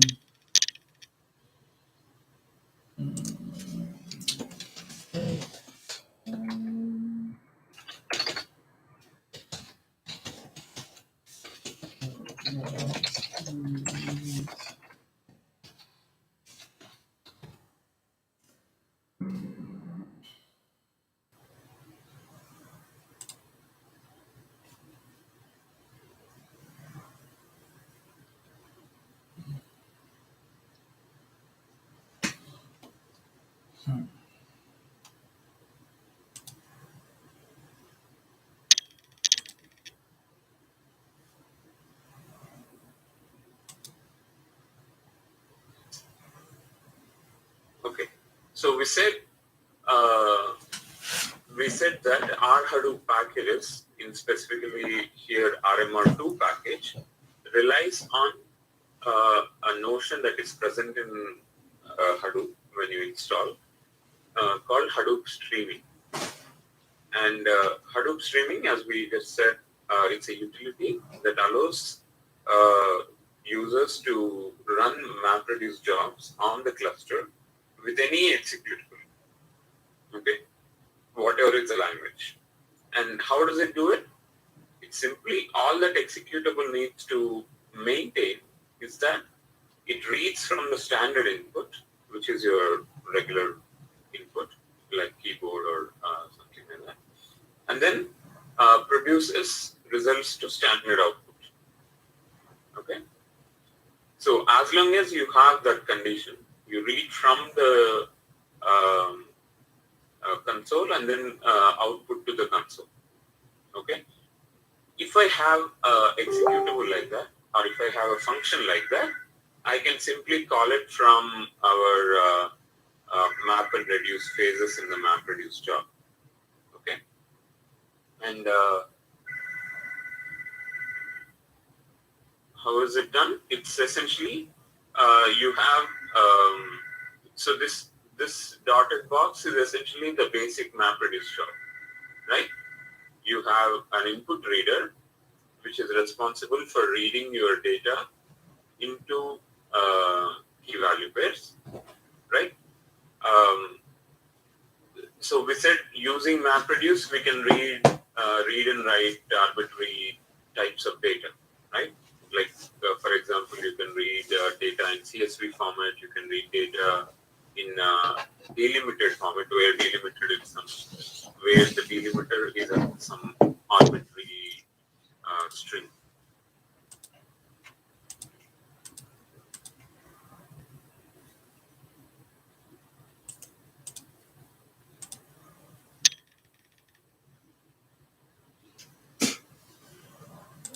Do that.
Yeah, ultimately.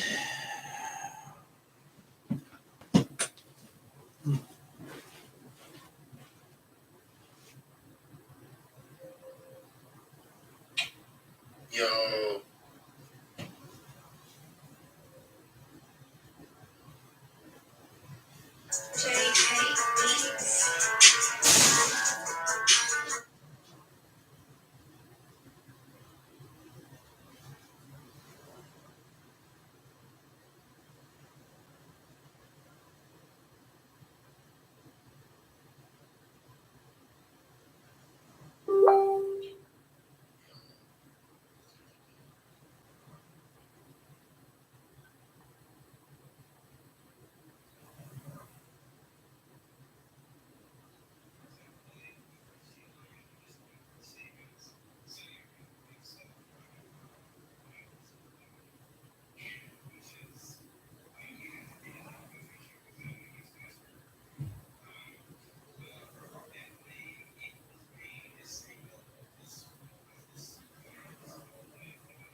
wanted me to talk about this on my lab, so I'm gonna talk about this.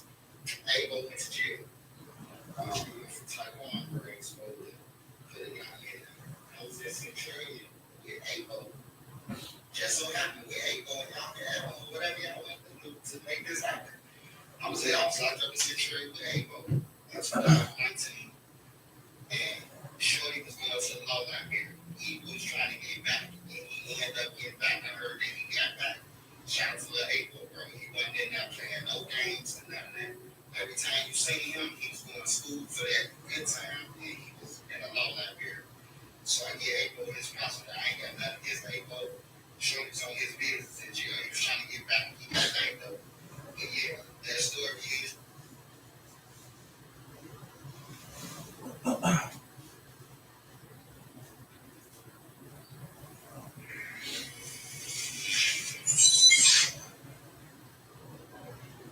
All right, here we go. We have Tony Gonzalez, aka Jeezy, the former manager of the Clips. Came home for doing 8.5 years. Welcome to Planet T.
And I saved it in here.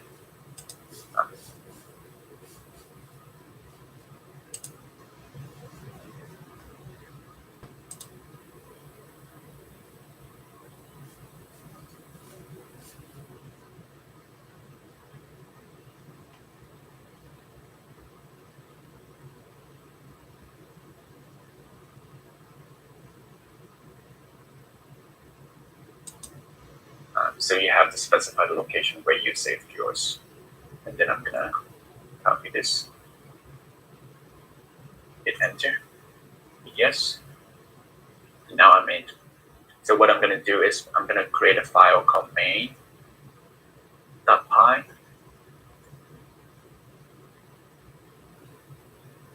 And then I'm gonna press I, the key I, for insert, and then go back to the code that we just wrote. I'm gonna copy everything, and then paste it here. It looks good. I'm gonna hit the escape key, hit the colon, WQ, hit enter. And how we're gonna do the Spark submit is that I'm gonna type in spark dash submit, and then the main file that we just created, and then hit enter.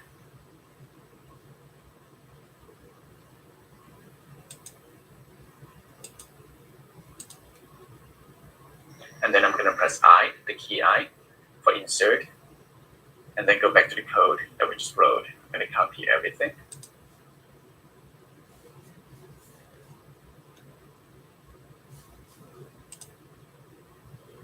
And then paste it here. It looks good. I'm gonna hit the escape key, hit a colon, WQ, hit enter. And how we're gonna do the Spark submit is that I'm gonna type in Spark dash submit and then the main file that we just created, and then hit enter. All right, it's going.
Okay, so since like it's done, it's successful. It's kind of hard to see the logs. So let me just do a search on this. So the total number of records in our data source is 64,000. And the total number after we filter it is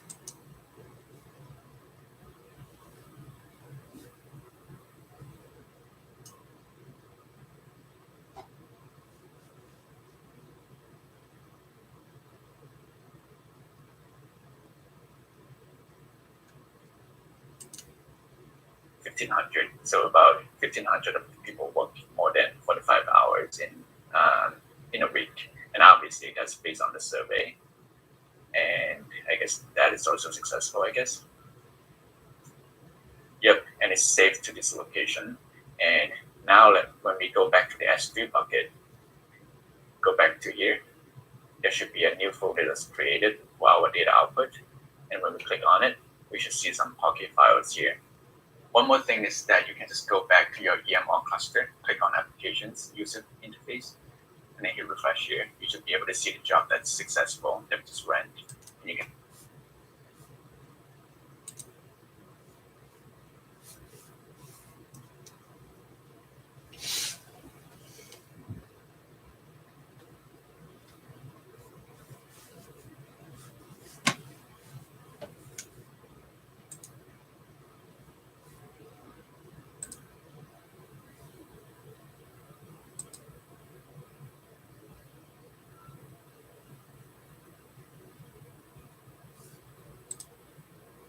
see the duration.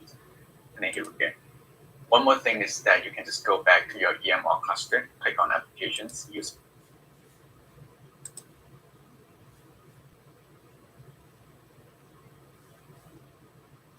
the interface, and then you refresh here. You should be able to see the job that's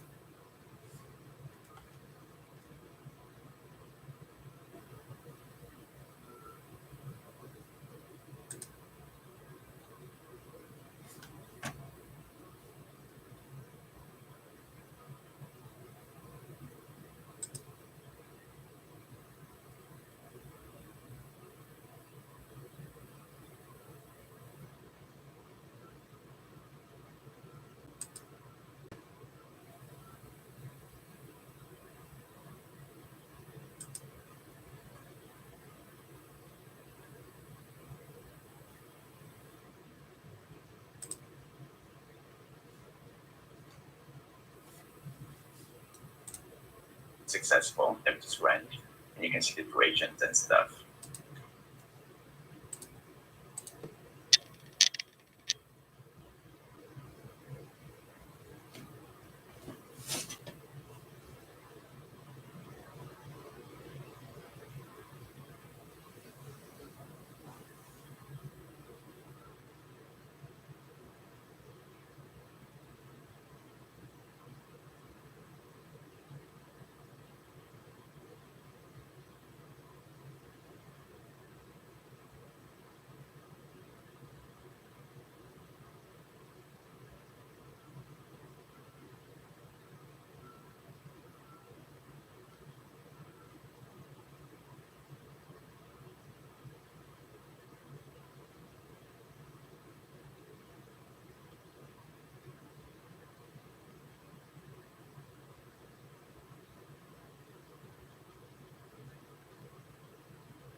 Welcome to the Ultimate Notion Guide. In today's video, I'm going to go over everything that you need to know about Notion. Literally everything. I'm going to go into all the different blocks that you can use, how to customize Notion and make it your own. I'm going to dive into some of my use cases. And then by the end of this guide, you're going to get to more advanced sort of area of Notion, which involves tables, relations, formulas, and things like that. But by the end of this video, you are going to get the 101 full crash course of Notion. So I've been using the software for 2 years, and I'm really enjoying it so far. You may have seen some of the other Notion videos that I've put out, and it's just a pleasure to use the software. There's not a lot that Notion can't do, and you can't say that about pretty much any other project management software or note-taking software. It's a very flexible software. So let's dive right in. I'm going to stop wasting time, and we're going to jump in. If you do want to skip around, there will be a timestamp in the description for each of the sections of this video, and you can kind of just click around and go to the different sections. Now, very briefly, before we get into this tutorial, I want to show you guys what I'm using Notion for, and just kind of some of the use cases, basically. So we're going to dive right into my Notion right now. Okay, so this is my hub, and Greenline Media is the name of my marketing agency and my overall company. So I have a hub here, and within the hub, I have different areas that you can go to. So the Knowledge Center.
Content projects, website projects, PDC workspace. But this is a notes database where you can search for any sort of notes that you want in Notion. So let's just say I want to search up notes on real estate because I've been learning about real estate investing lately.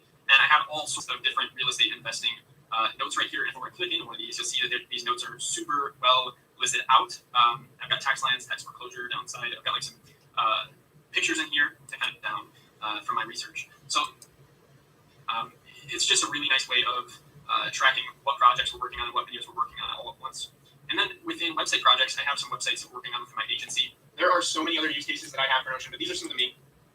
Or you can use Unsplash, the Unsplash option here to basically search for any type of picture that you would want. You just type in a topic. Let's just type in backpack. And yeah, you'll get like a bunch of backpack pictures from Unsplash. So you can even copy part 1, paste it down here, and you could do part 2. And you can actually add your own sit table. And then this page will just be its own.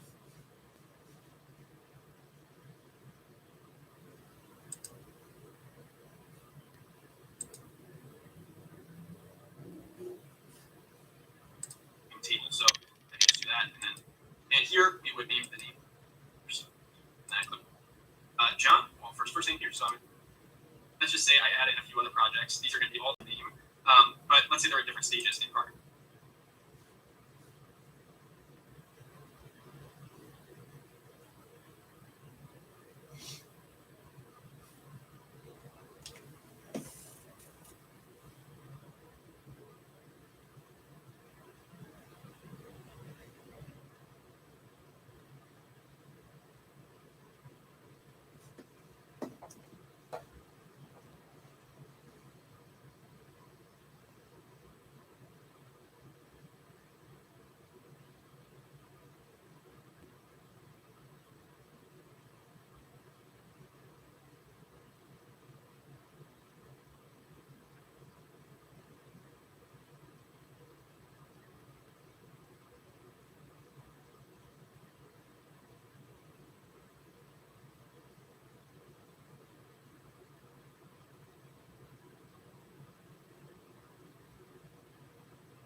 So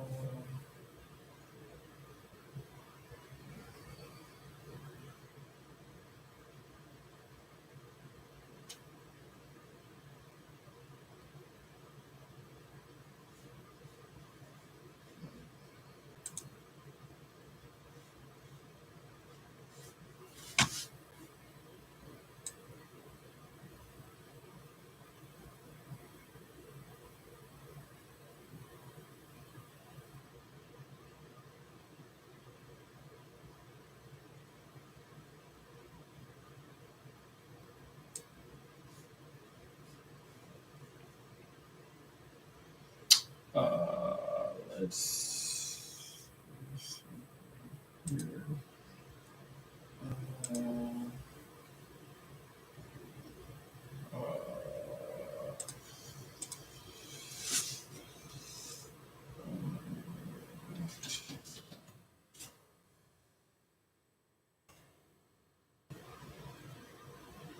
Now,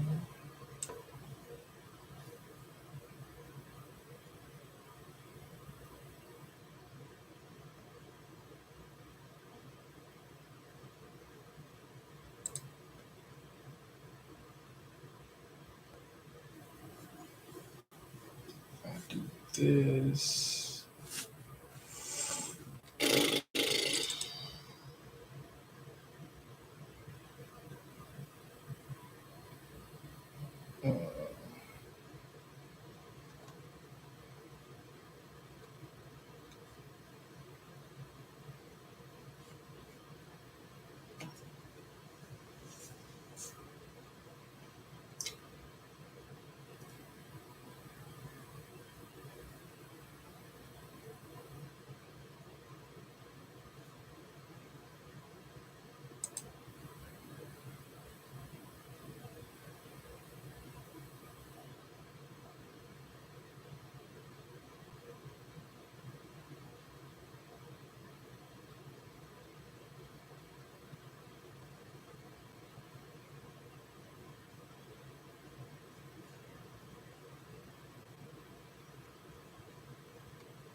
The same, man.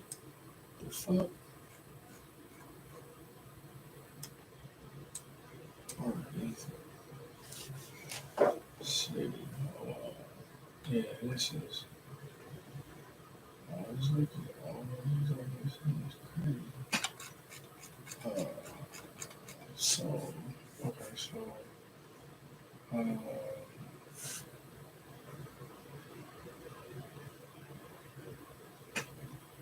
um,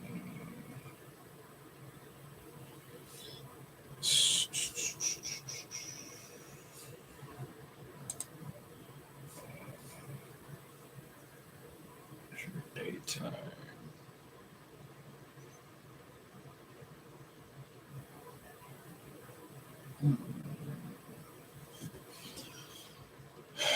With column. Let's see.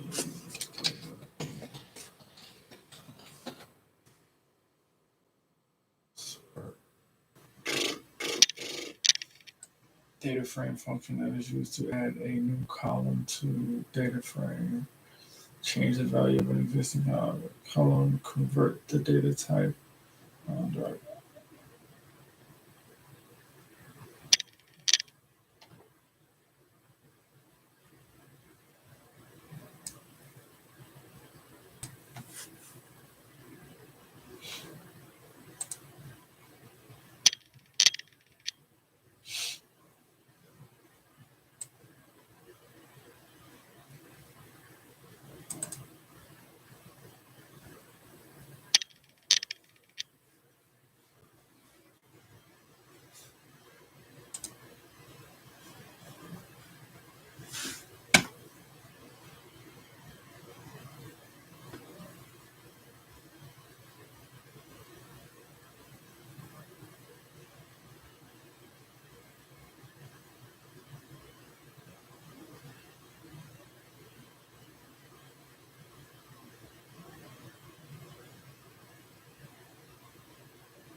Okay.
Man, these folks, they got damn see this shit. No cap.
instances on the left panel.